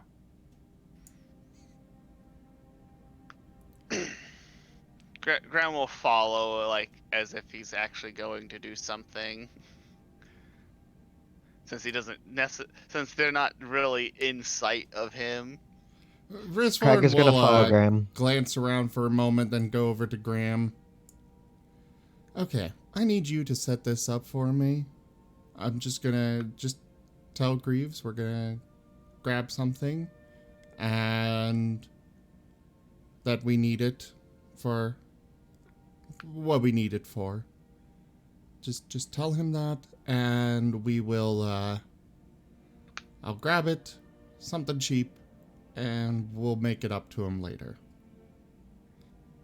I'm sure they're watching, so we have to actually grab something. We are talking quietly, Gold King. I know. Okay. You keep having all these guards pop up, and it's kind of getting annoying. You are talking literally right in front of them. Yeah, a We're good talking 15 in feet like away. A huddle, whispering to each Okay. other. And he hasn't. Okay. To note, he hasn't done anything. Okay. Can Kai Okay. use her weakness? Gold King. Yes. 1, this is presumably a bustling town. While we don't see them coming through, there's a lot of other ambient noise going on. You'd be lucky to hear somebody talking quietly 5 feet away, let alone 10 or 15. Unless you were like really, really trying to listen in on them. I didn't even have the Exactly. guard also do anything. I don't know why you're blowing up at me. I think this is just like a general a general note. It was than like a with the specific guy incident. that came over with the murder thing. It's like, come on. The dice are already being mean to us. We don't need you being mean to us too. I didn't know that time. I didn't actually know that you were trying to whisper to each other. It just felt like you were just, casually speaking about a murder with a guard literally 5 feet away. Like, Because that would make sense. Apparently to you guys, I don't know what your mindset is. And even just still, going to like I make the said, world- unless they're purposely trying to listen in on our conversation, they're not going to hear us. They are guards. It is kind of also their job to keep a watchful eye. They don't just kind of sit there. I Yes, think what he keep a means is watchful eye. Unless we're acting like super suspicious, they have no reason to specifically hone in on us enough to like be like, oh, I'm actually like hearing their conversation, unless we're like yelling it to each other. As someone who frequently visits like crowded spaces, you can talk about just about anything and no one will notice. As long as you're anyways. using a normal or hushed voice. If you're yelling it, then people will notice. Anywho, let's just proceed. Okay. Anyways, as he said to Graham, you go talk to Greaves, just act normal, make it look like you're trying to distract him on purpose, and explain to him what we have to do, and let him know that we will pay for and make it up to him later. I could also just. I don't want to use a spell slot though, but yes, I will. Okay, I will do that. Graham, by the way, you are still, well, I guess that kind of goes without saying that you're still detecting magic because if there's Greaves' cart there. Oh yeah, Graham at this point would probably actually like turn off the detect magic so he doesn't go blind from looking at Greaves' card. Of course. Yeah, Greaves' cart is insane. Yeah, that's probably like the one instance where Graham actually brings it down is like if there's like so much magic it would like literally blind him. Then he's like, no thank you. All right. All right. Well, you are welcome to proceed, of course. Gristhorn's going to give a slight hand movement to Gristhorn or Graham and say, "Just give me that if we're good." Graham will walk over to Greaves.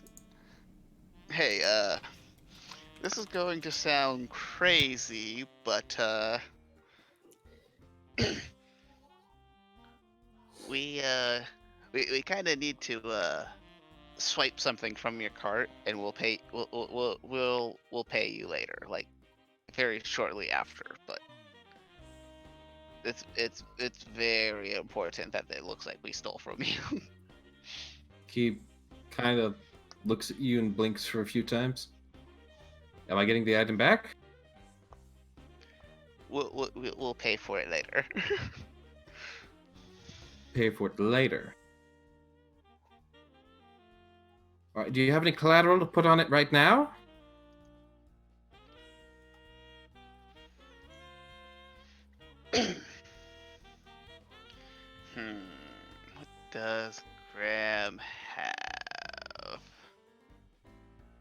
I mean, kind If of you're the not point sure- of not of being looking like we're stealing. We can't really hand him anything.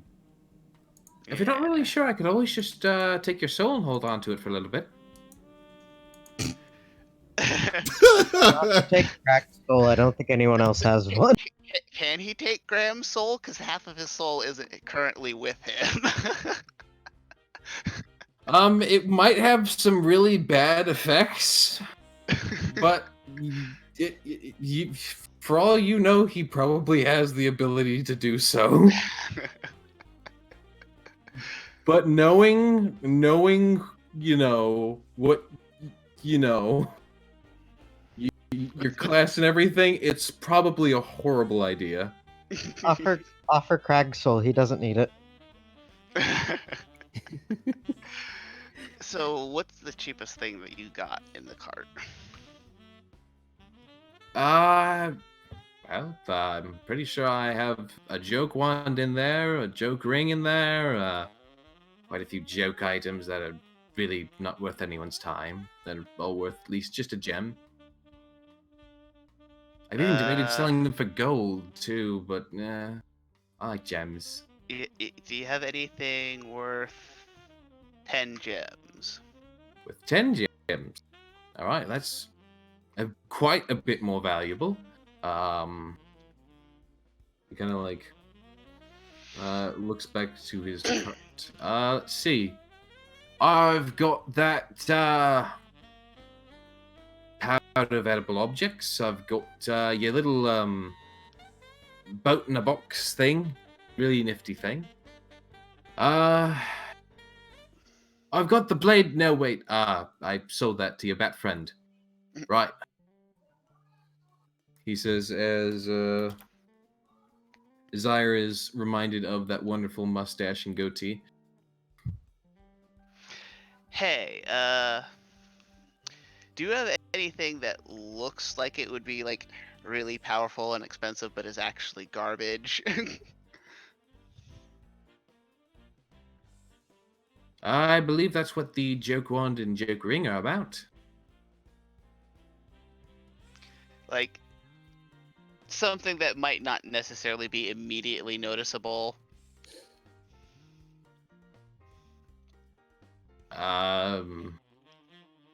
Like if they put it on or try to use it. Actually, now that I think about it, I did sell that ring also to your friend, who seems to still be wearing it. I'm surprised. What does the joke wand do? If I recall correctly, it summons chickens? Chickens. It still takes it. Oh, you don't have to attune to a wand though, do you? I don't think you do now. God damn it. You don't have any other joke items like rings or anything like that. Not unless you've passed any up on your journeys, which I don't think you have. I did recently get this little coupon to create yourself a homunculus. Selling that for 20. You don't have. Okay, how about any? Do you have any rings for like 10 gems? I've got a ring for 15 gems. All right, I will. After, if you stay here, I will give you 10 later. I have them. I'll show them to him, and Okay. You do recall I just said it was 15 gems, right? yes, I'm sure that with the gem vouchers we got, I can get the party will give me 5 more gems. As this is a party effort, so. He slowly nods and says, "All right then." I have no But again, gems. You should make sure your friends want to do that first, so that I don't have to hunt you down. He says with a soft worst smile. case scenario, I will go into town and I will buy 5. I will buy 5 gems. All right, you know what? You've been a good customer so far, so I'm sure it won't be a problem. All right. Ominous. Just show me the ring and then put it down somewhere that looks like it's just out of your sight, and we can get this started. Right, okay, so he goes and he steps into the cart. One of the kobolds casually follows him in, and then seems to promptly... Oh, whoop. The kobold seems to promptly, like, disappear, like, you can't see him behind the counter, even.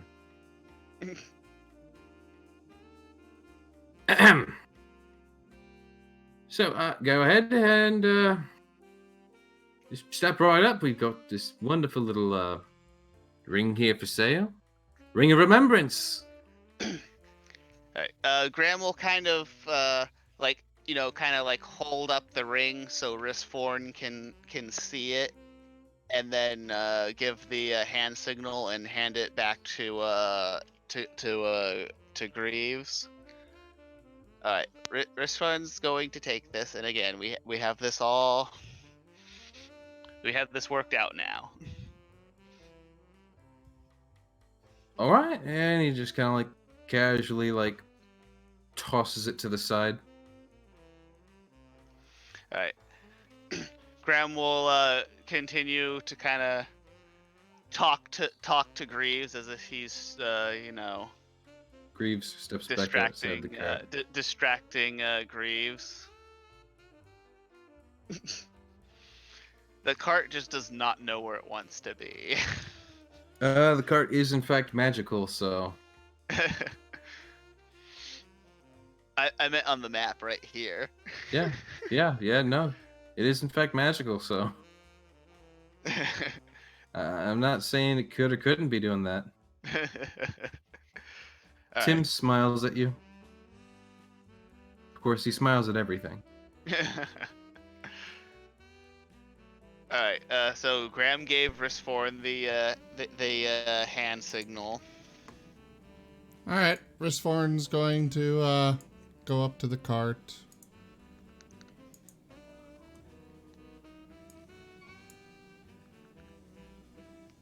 Oh, hey! And he's gonna swipe the ring and casually walk off. Right, so as you move to grab the ring, before you actually do that, you find that there's this weird sort of force field from the front window, and it kind of like blocks your hand. You're still staying completely stealthy, but for some odd reason you can't reach through the front window. Didn't we? I explained this to Greaves that we had to steal it. You did explain this to Greaves. and he agreed to help. he did agree to it, but apparently that's just general, state of being for the cart. You're gonna have to go through the back door, which you can easily sneak through because you are being really stealthy right now. Like, believably stealthy.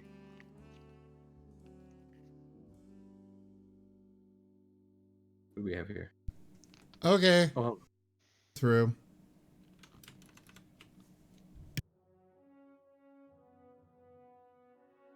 sorry, what?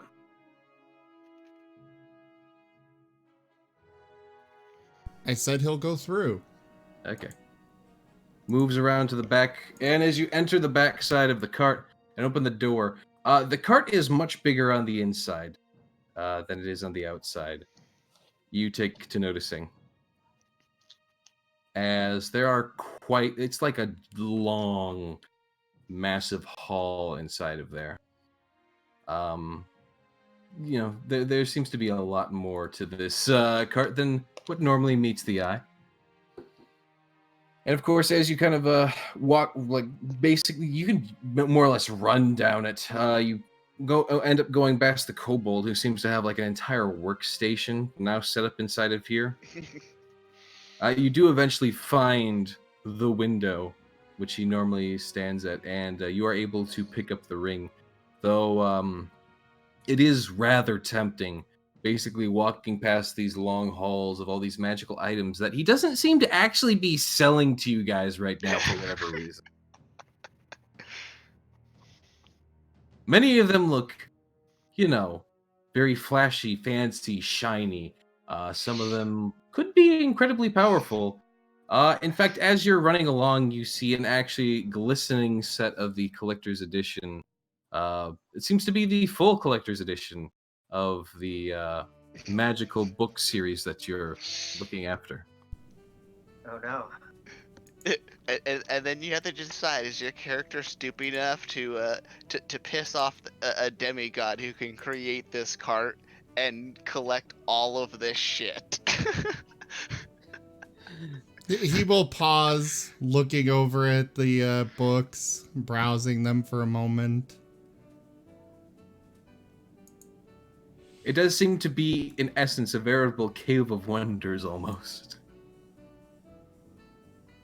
Well, he got over the average, so yeah, he will pass on them, but he's definitely taking note, and he will be talking to Greaves about those later.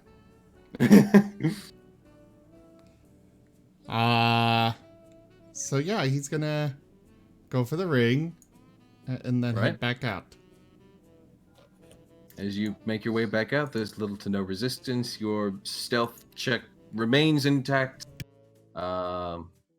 Because they're really not even trying to see you, but you put on a good show of being incredibly stealthy to the point of not even the guards notice. Especially thanks to the trees. Then you slip on out and get back to the party with relative ease. Alright, saying Riskforn out, Graham is going to go over to Elemen and be like, and whisper to him. Hold on, obviously, roll perception.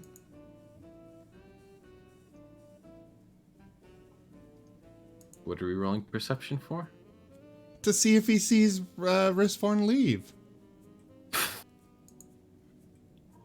Well, I mean, you're coming right towards him, so.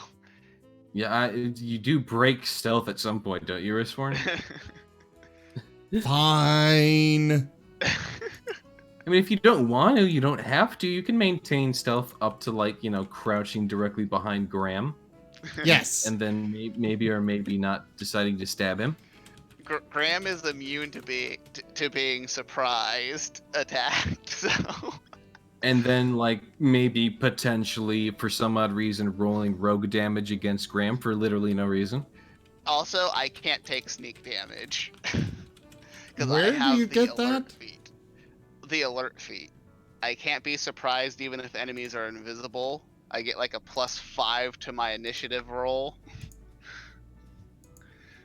And why would that mean you don't take sneak damage? Because that is assuming that you're surprised and they catch you off guard and I can't be caught off guard. No, because sure sneak sneak attack damage- works even if you're... It works whether you're surprised or not. Yeah, for all sneak damage needs to do is someone needs to be threatening. I'm pretty sure. Yeah, if I've got an ally next to you, then... Or rather, you have an enemy next to you, then I could hit you with sneak attack. Oh, no, it's they don't gain advantage on... Okay, never mind. It's they don't gain advantage on me from attacking me as a result of being hidden. That was what it was. That makes sense. But I still can't be surprised while I'm conscious, so... If someone sneaks up on me, I know it. Okay, so what were you going to say? Right, so anyways... What were you going to say, Elman? Assuming that Riskforn doesn't try to just stealth his way up to and or past Graham. And inexplicably do rogue damage to your back. Graham will hand Elemen the 10 gems and be like, "Hey, just stay here. We need 15 gems to pay off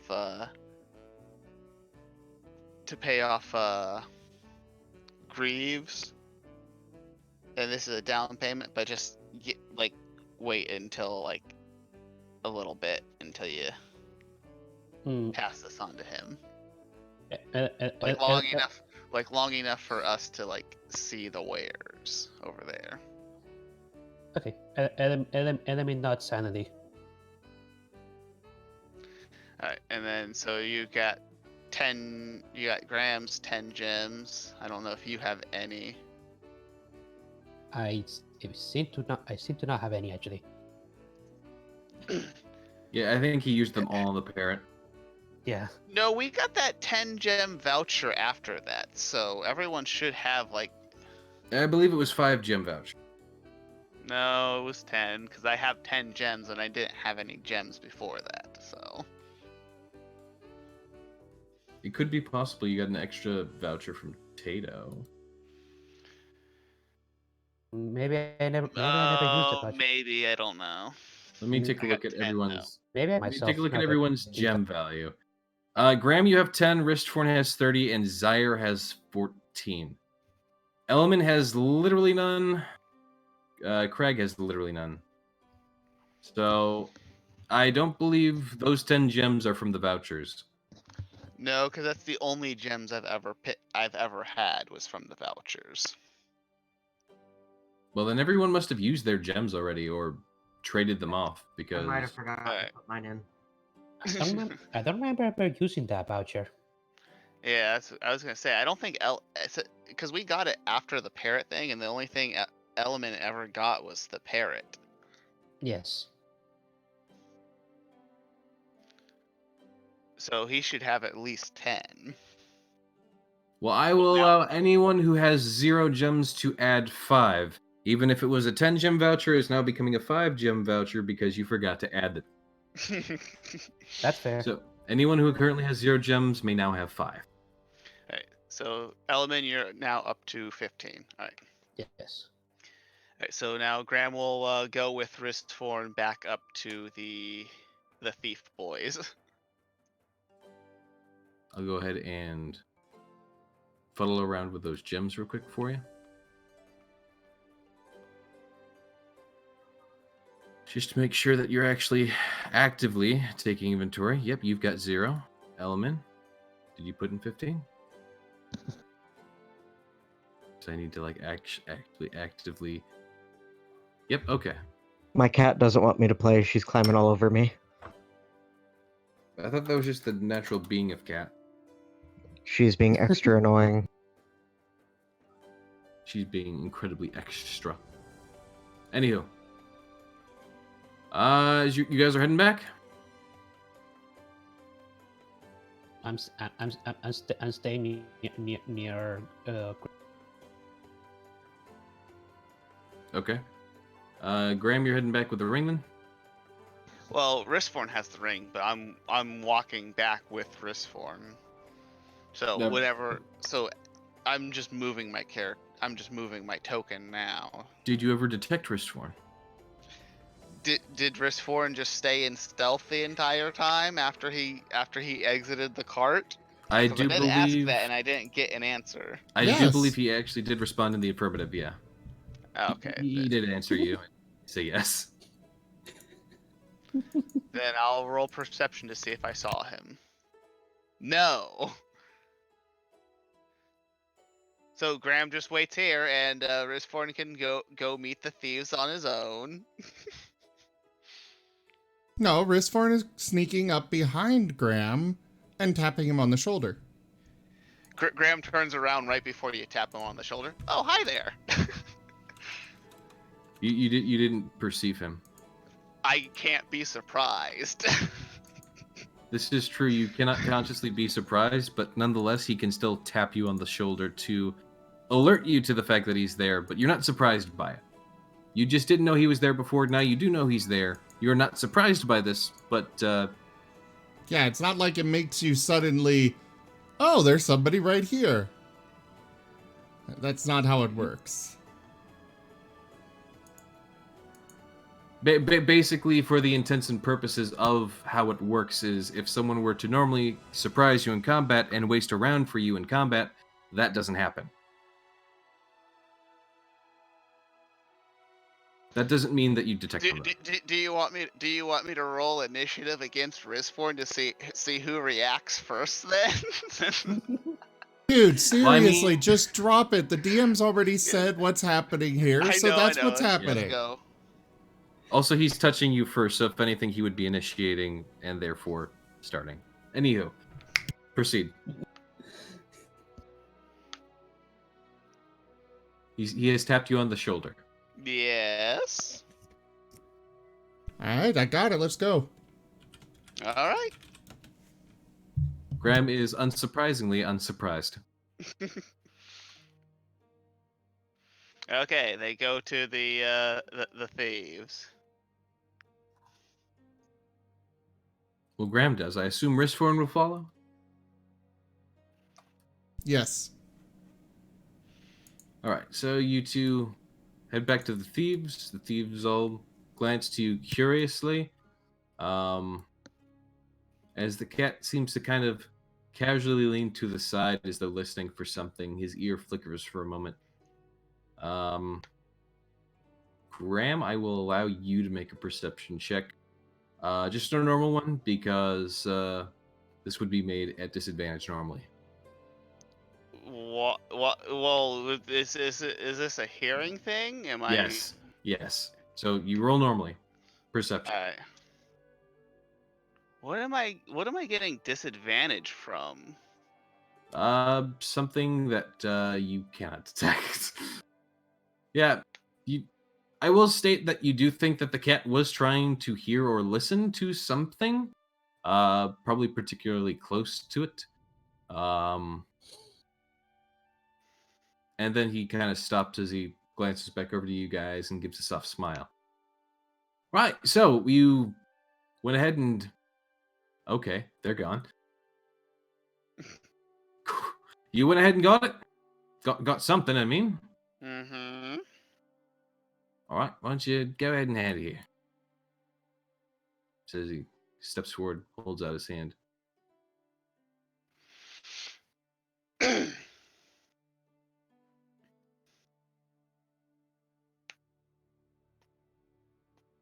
Risforn. Risforn will hand it over. Great, now let's see what you've got.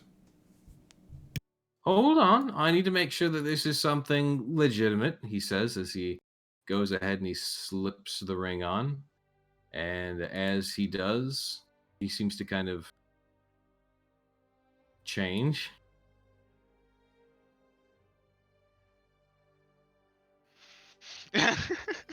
Oh. Alright then. Yeah, I think this is pretty useful then.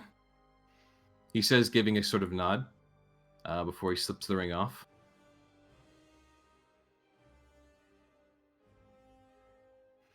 Well, that's all you get for us doing this for literally nothing. You're Pretty not doing it much. for Like- literally nothing. This is giving you access to our special stock. You know what I meant. Like, Craig leaves and everything goes wrong. this was a demonstration of skills and what we have, what we have to offer mostly. Right, of course. And, of course, you are now welcome to our little guild of sorts if you want to run more jobs for actual payments. Actually, would they actually know like Graham's family? No, because they're assassins. Thieves wouldn't know assassins. Also, this island's pretty isolated, isn't it? Yeah, that too. Yeah. Because like Crag is a pretty famous fence on his side, but hasn't made use of his name because he probably no one here knows him. You do not have many connections here. You may have some, but you do not have many. It all depends on whether or not any people who do know your name have actually come over here, which so far you have not seen. Yeah, so there's no point in using his fence name over here. Anywho, he gestures you over and then Graham moves will- over. It's like I'm gonna need the map again. Fantasy Grounds booted me out. Yep, Well, I kind of saw.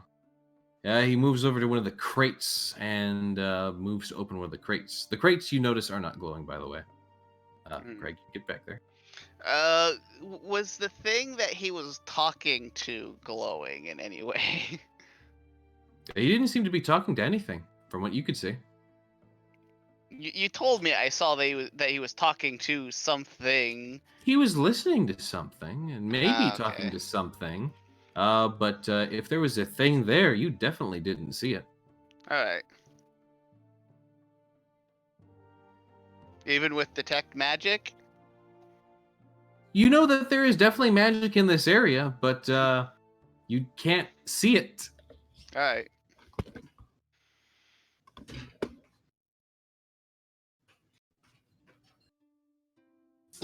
Because as it so happens, things need to actually be visible for you to see the magic of them, strangely enough, as I have recently found out.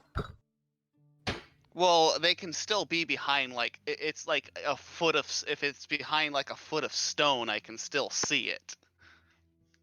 Yes. And things like that. Like Mhm. I can still see through through a certain degree of objects that would be view obstructing. That is correct. That is not what's going on here. I know, but I'm still looking around to see if I can identify more specifically where like things are hidden and stuff like that in here though. Right. Well, that would take a perception check. With detect magic? No. Would you stop arguing about your detect magic?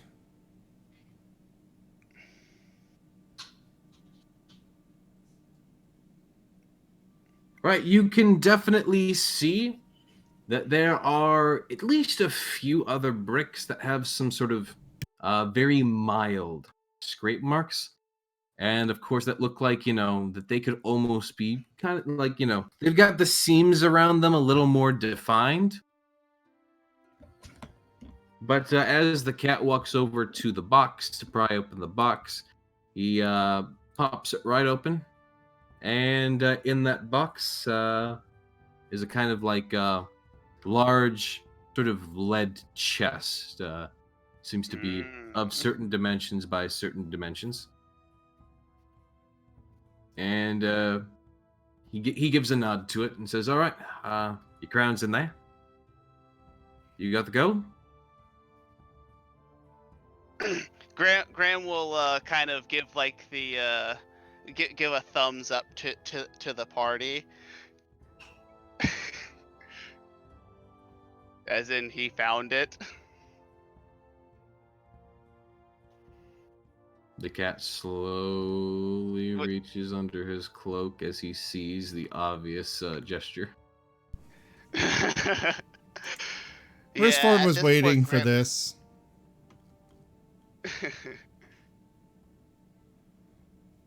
And I mean, the cat does know that this is kind of like a party deal, and Graham is kind of like, kind of acting as the authenticator. yeah, but we don't have the money for it, so we're gonna have to kill them all. Oh, I know. I'm just saying, I don't think the cat would think of anything suspicious. This is This is literally a back alley deal. Everything about it is suspicious. Yeah, except like they very clearly. Okay, never mind. Let's. Actually, before that, Graham was gonna say, I wanna actually see it, see the crown. I thought you did see it. No, he saw the chest that was in and the cat said it was in there. And I was like, wait a moment. Oh, well Graham then would actually you see wouldn't the have chest. gestured for me to See attack. the crown. Yeah. So yeah, the. All right. I realized that I just now realized that the cat didn't actually open the lead chest to show the crown. He did not. You're correct. Yeah. And he kind of just gives you a sideways glance. Says, "All right, well, we haven't seen your gold yet either." In fact, I don't even think you can carry that much gold on all of your persons. We have a bear. Yeah, a bear that doesn't seem to have much of anything on it. Did you put the gold inside the bear? It's also called a bag of holding. Yeah. Oh, you've got one of those. Can I see it? No. Kai does have a Not- small not baggie until- around her not neck. Until, But not until I can confirm that this is the actual item. Well, I haven't even seen you having a speck of gold on you, for all I know. I'll pull out 100. I'll pull out 100 gold and be like, this is my throwaway money, and put it away. He gives a soft hum to himself. You know, because anyone who, because again, if you have a lot of money, you don't want to be rich. You don't want to care. You don't want. You gotta hide it. So, Yeah. but yes, we have gold. All right. Well, let me get the keys. And then he just kind of casually gives a soft, sort of whistling tune. And then, maybe inexplicably, I'm not quite certain, but a pair of keys just kind of fall from the sky and into his hand. Hmm. And then he smiles and taps the key to his head. Always good to have insurance around, after all. Indeed. Says as he moves to slowly unlock the chest. And as he does start to crack it open, you do start to see the magic start to seep through the chest. If you had to guess, and you're not entirely certain of this, there's something definitely strangely magical going on with this chest. You're not certain if the chest itself is magical, or if it's somehow thick enough with all the metal and whatnot involved in it. Can I what do I roll to? I guess it'd be an intelligence check to know if it's lead, because it doesn't take a lot of lead to block detect magic. Yeah. I don't know anything. Yeah, you don't know if you don't entirely know if it's the metal or something with this chest, but the fact that it did block your detect magic before, from the crown, seems to kind of. You're not sure how it did that, but you know it did that. But knowing that you know it did that, you also know that when you knew something was magic in this area, that wasn't it. Because of how well it was able to block, so to speak. Like if it blocked it like that visually, and like even though it was like behind like a main like a crate and a chest alone, Yeah. it was probably enough to block out the sensation entirely. So whatever was magic before, wasn't that. He and starts to. And there's still that ambient, undefined magic somewhere in this area. Something of the sort, yes. He opens it just a crack so that you can take a peek at the crown. He makes sure that you visibly see it before he slams it back down again and goes to lock it. God damn it! I don't want to fucking roll, but I have to. Pick your poison. Just do it. What's the best thing I can do is a grapple check to try to wrestle the keys away from him. Alternatively, we kill him and take them off his corpse. Before that all properly happens, Kenku kind of like moves up and goes, hey, the other buyer is, what's going on here?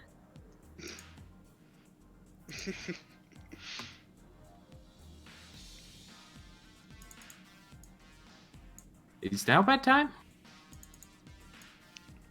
if now's a bad time, I can tell the guy who's buying. Does this distract the cat person? I mean, kind of. He glances to the side. He's still kind of moving to try and, close the box. If Graham is trying to... If Graham's trying to do anything, he's still going to contest him. Oh, I've been rolling like shit, though. I'm going to,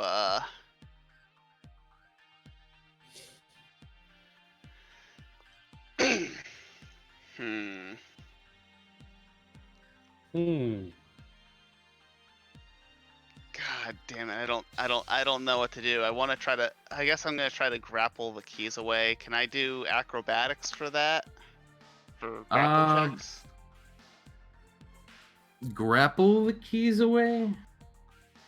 If anything, that would be more of quote-unquote pickpocketing, sort of? Unless I'm not trying to be subtle about it. If you're not, then yeah, I guess it would be more of a grapple check. If you're really trying to be that obvious. But go ahead, feel free. I mean, I'm not gonna do what with the way do that what I'm, you want to do, man. I'll try to sleight of hands as I'm as I kind of what's this about? Okay, and he gets the perception check to that, of course. You just barely slip it out of his hand as he closes it down. All right, I will Everybody's- pocket. I will pocket said keys. As he's looking back, he's like, this is awkward. Is this going to be a problem here? I mean, it could be. We currently do have the buyer of a local lord who we know has the money. I don't know if you have the money still. In fact, I was just about to ask you to show me the money now that I've shown you the crown. All right, Graham will be like, Risfarn will we'll come quietly back away. Just kind of heading over here to this captain, nice and quiet, slipping around the bear, and, the bear's going to nicely block him most likely, so...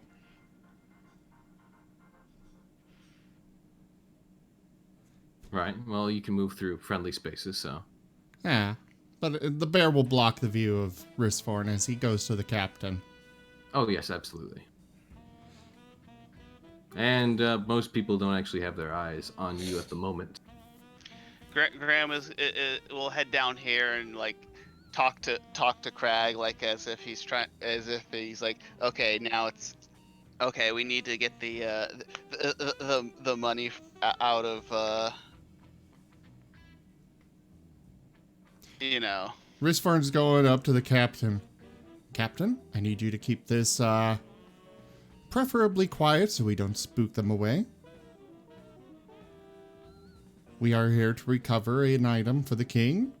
I need you to gather your guard and bring them up around the other side of that alley back there. There is also a lord that will need to be arrested as he is attempting to take the crown.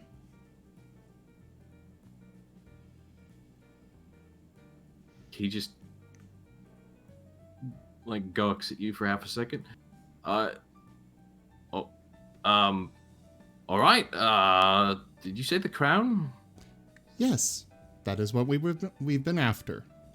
Now again, All right, what? Time is of the essence and subtlety. That way, and he'll point to the captain, up and around to the other side. So we have a pincer movement. Us here and the captain over there with his guard. Quickly and subtly. Now. He gives a nod. I'll make commander for this, he says as he moves to gather the guards. Can I get them together and get them going?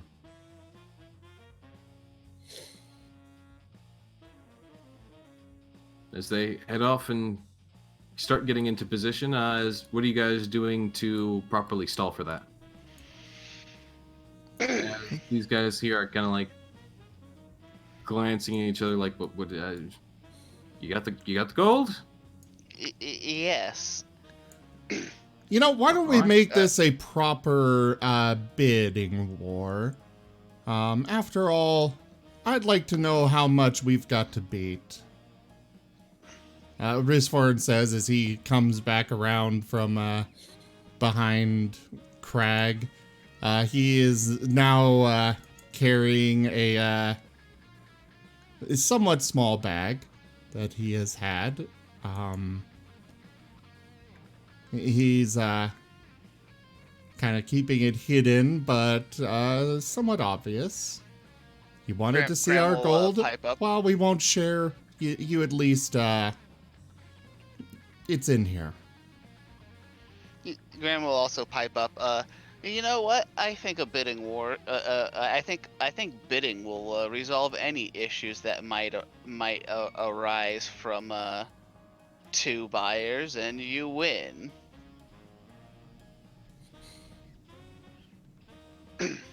So let's wait for your buyer, and we can start, and then we can start the bidding. Of course, the buyer's not here. We don't normally Well- conduct business like this right here. But the current bid to match, I believe, was a solid 10,000 platinum.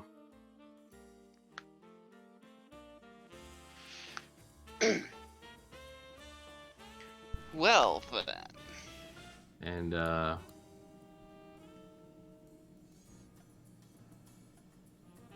okay. Oof. All right, Okay. Risthorn's going to initiate and probably miss. God. These dice really are not being nice to us. They are Alright. not. So roll initiative, I'm guessing. Well, they're probably not expecting this, so I don't think we need to roll initiative just yet. Well, you did attack them, so. Well, yeah, but we probably all have a surprise round. Oh, that's true. We were planning on attacking them, and they weren't necessarily planning on attacking us. Should Crag use the staff? That is up to Craig. But he I will don't need- think there's room. Risthorn will point to that other alley over there. Use the staff over there.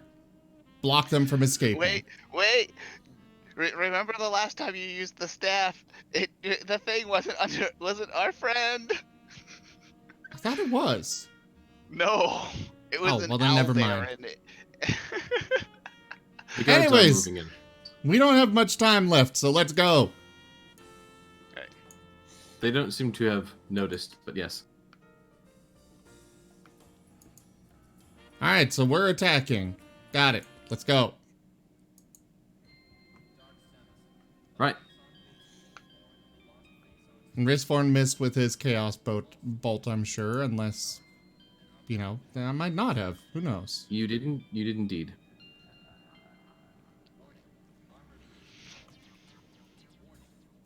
You want to make the guards friendly? I mean, fine. Haha. That's not him. I need to figure out which ones are which. That is... Right. Took that away. I should just make the other ones invisible for the moment being, so that they are all skipped in combat. Alright, so this is going to be very interesting, to say the least.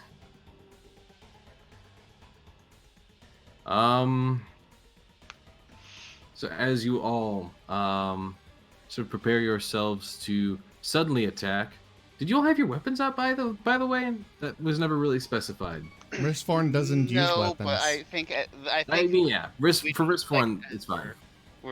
I think we'd be drawing our weapons now that we're like after Risthorn fired off that bolt. All right. Crag is usually ready with his one hand on his bow most times. Okay. Also, these guys aren't actually on the combat tracker. That is correct. There is sort of a reason for that. But we will try to quickly get to that because we've got 5 minutes. So let's move along. So you guys all take out your things and you make your attacks, right? Yes, go. All right. Craig? Sorry. Right. Longbow. On the dog, I'm using ensnaring strike. Right. 10 to hit. I do not believe will hit.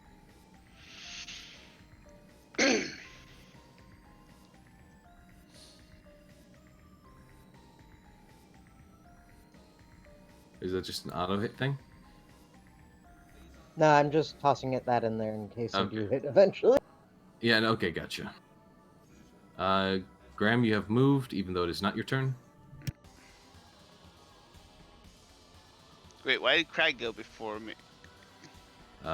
Because First Form kind of initiated, and I don't know. I'm just gonna kind of do this a little sloppily because we have 5 minutes, and there is something that will happen that will hopefully make this take less time. But really quickly, the guard and all his guys basically have the same turn. So they all move up, and the guard captain kind of like draws a blade and announces, "All right, you're all under arrest," he says as he points his blade to the lot of them. And they're all still rather surprised and seem to be in a bit of a panic. The dog seems to be the only one with enough sense to, actually be more or less prepared to fight, if at all, this round. But they all just kind of like take their turn moving into position. Zyre, it's your turn. And they're giving them a chance to stand down for arrest, of course, being city guard. All right, I'm gonna use my bonus action to prepare, and then attack the guy right in front of me. Give me that attack roll.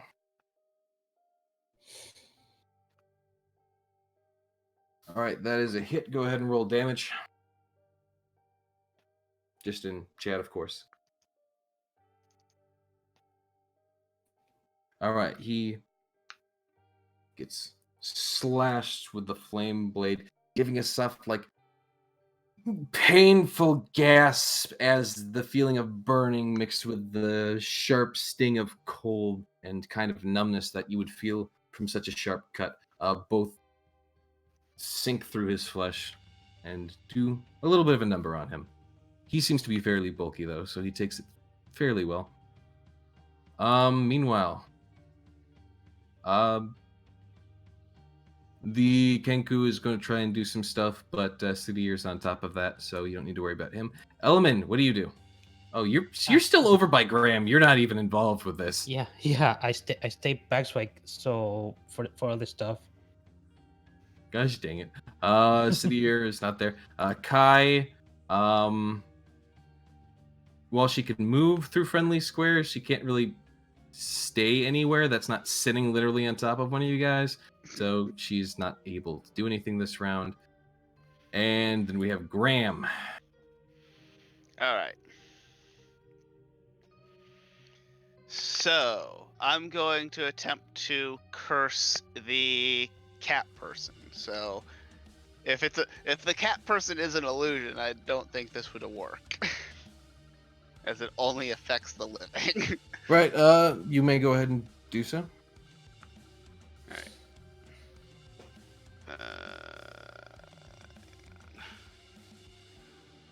Oh, that's right. I don't have the. Okay, so I'm going to then move up. And I shall do this. Oh wait, I need to roll an attack, and I'm using the green flame blade. Okay, go ahead, roll it. All right, so I need to do sword attack. Chip chop, come on. I know. I got really quick exposition to go through. 11 does not actually hit him. Guys just aren't getting the rolls today, like legitimately. Yes, that's what's making this so difficult, especially since it's kind of an important thing. Right. I mean, things are gonna happen more or less the way I expected, but I expected you to guys to, like, at least pull some victory from it. But anywho, Ristforn, it's your turn again. Well, since he can't hit with anything else, magic missile. All right. What are you On the magic cat. missiling? Okay. Using his wand, because, you know, he's got it. You create what looks like a scene from Tom and Jerry as the cat kind of like jumps up and starts to like howl and yell as his fur starts to get burned and singed from each blast, doing quite a bit of damage to him, and also burning his clothes slightly. Craig, it's your turn.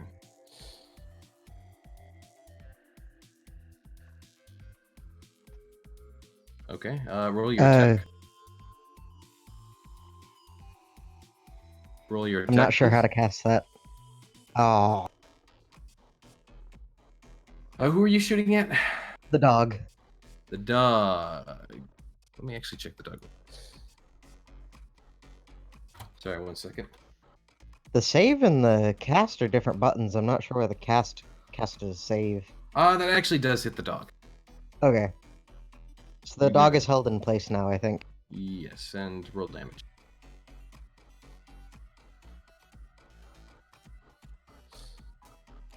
Big oof to the dog. As you kind of hit right below its neck into its collarbone a bit, and it does not seem to like that. As it does give out a natural. Anywho, moving on to the guard's turn. The guards begin to slowly close in. He says, "All right, I'm going to give you all one chance to turn yourselves in." And as he's moving to try and apprehend some of these individuals,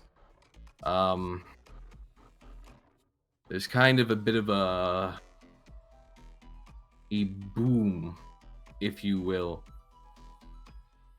as something happens in the vicinity of the guards that's kind of hard to see for most of you because most of you can't even see them behind the building. But Graham, you would see all of the guards kind of get knocked prone. And, jeez. and then standing in the middle of them happens to be a masked individual. Of course.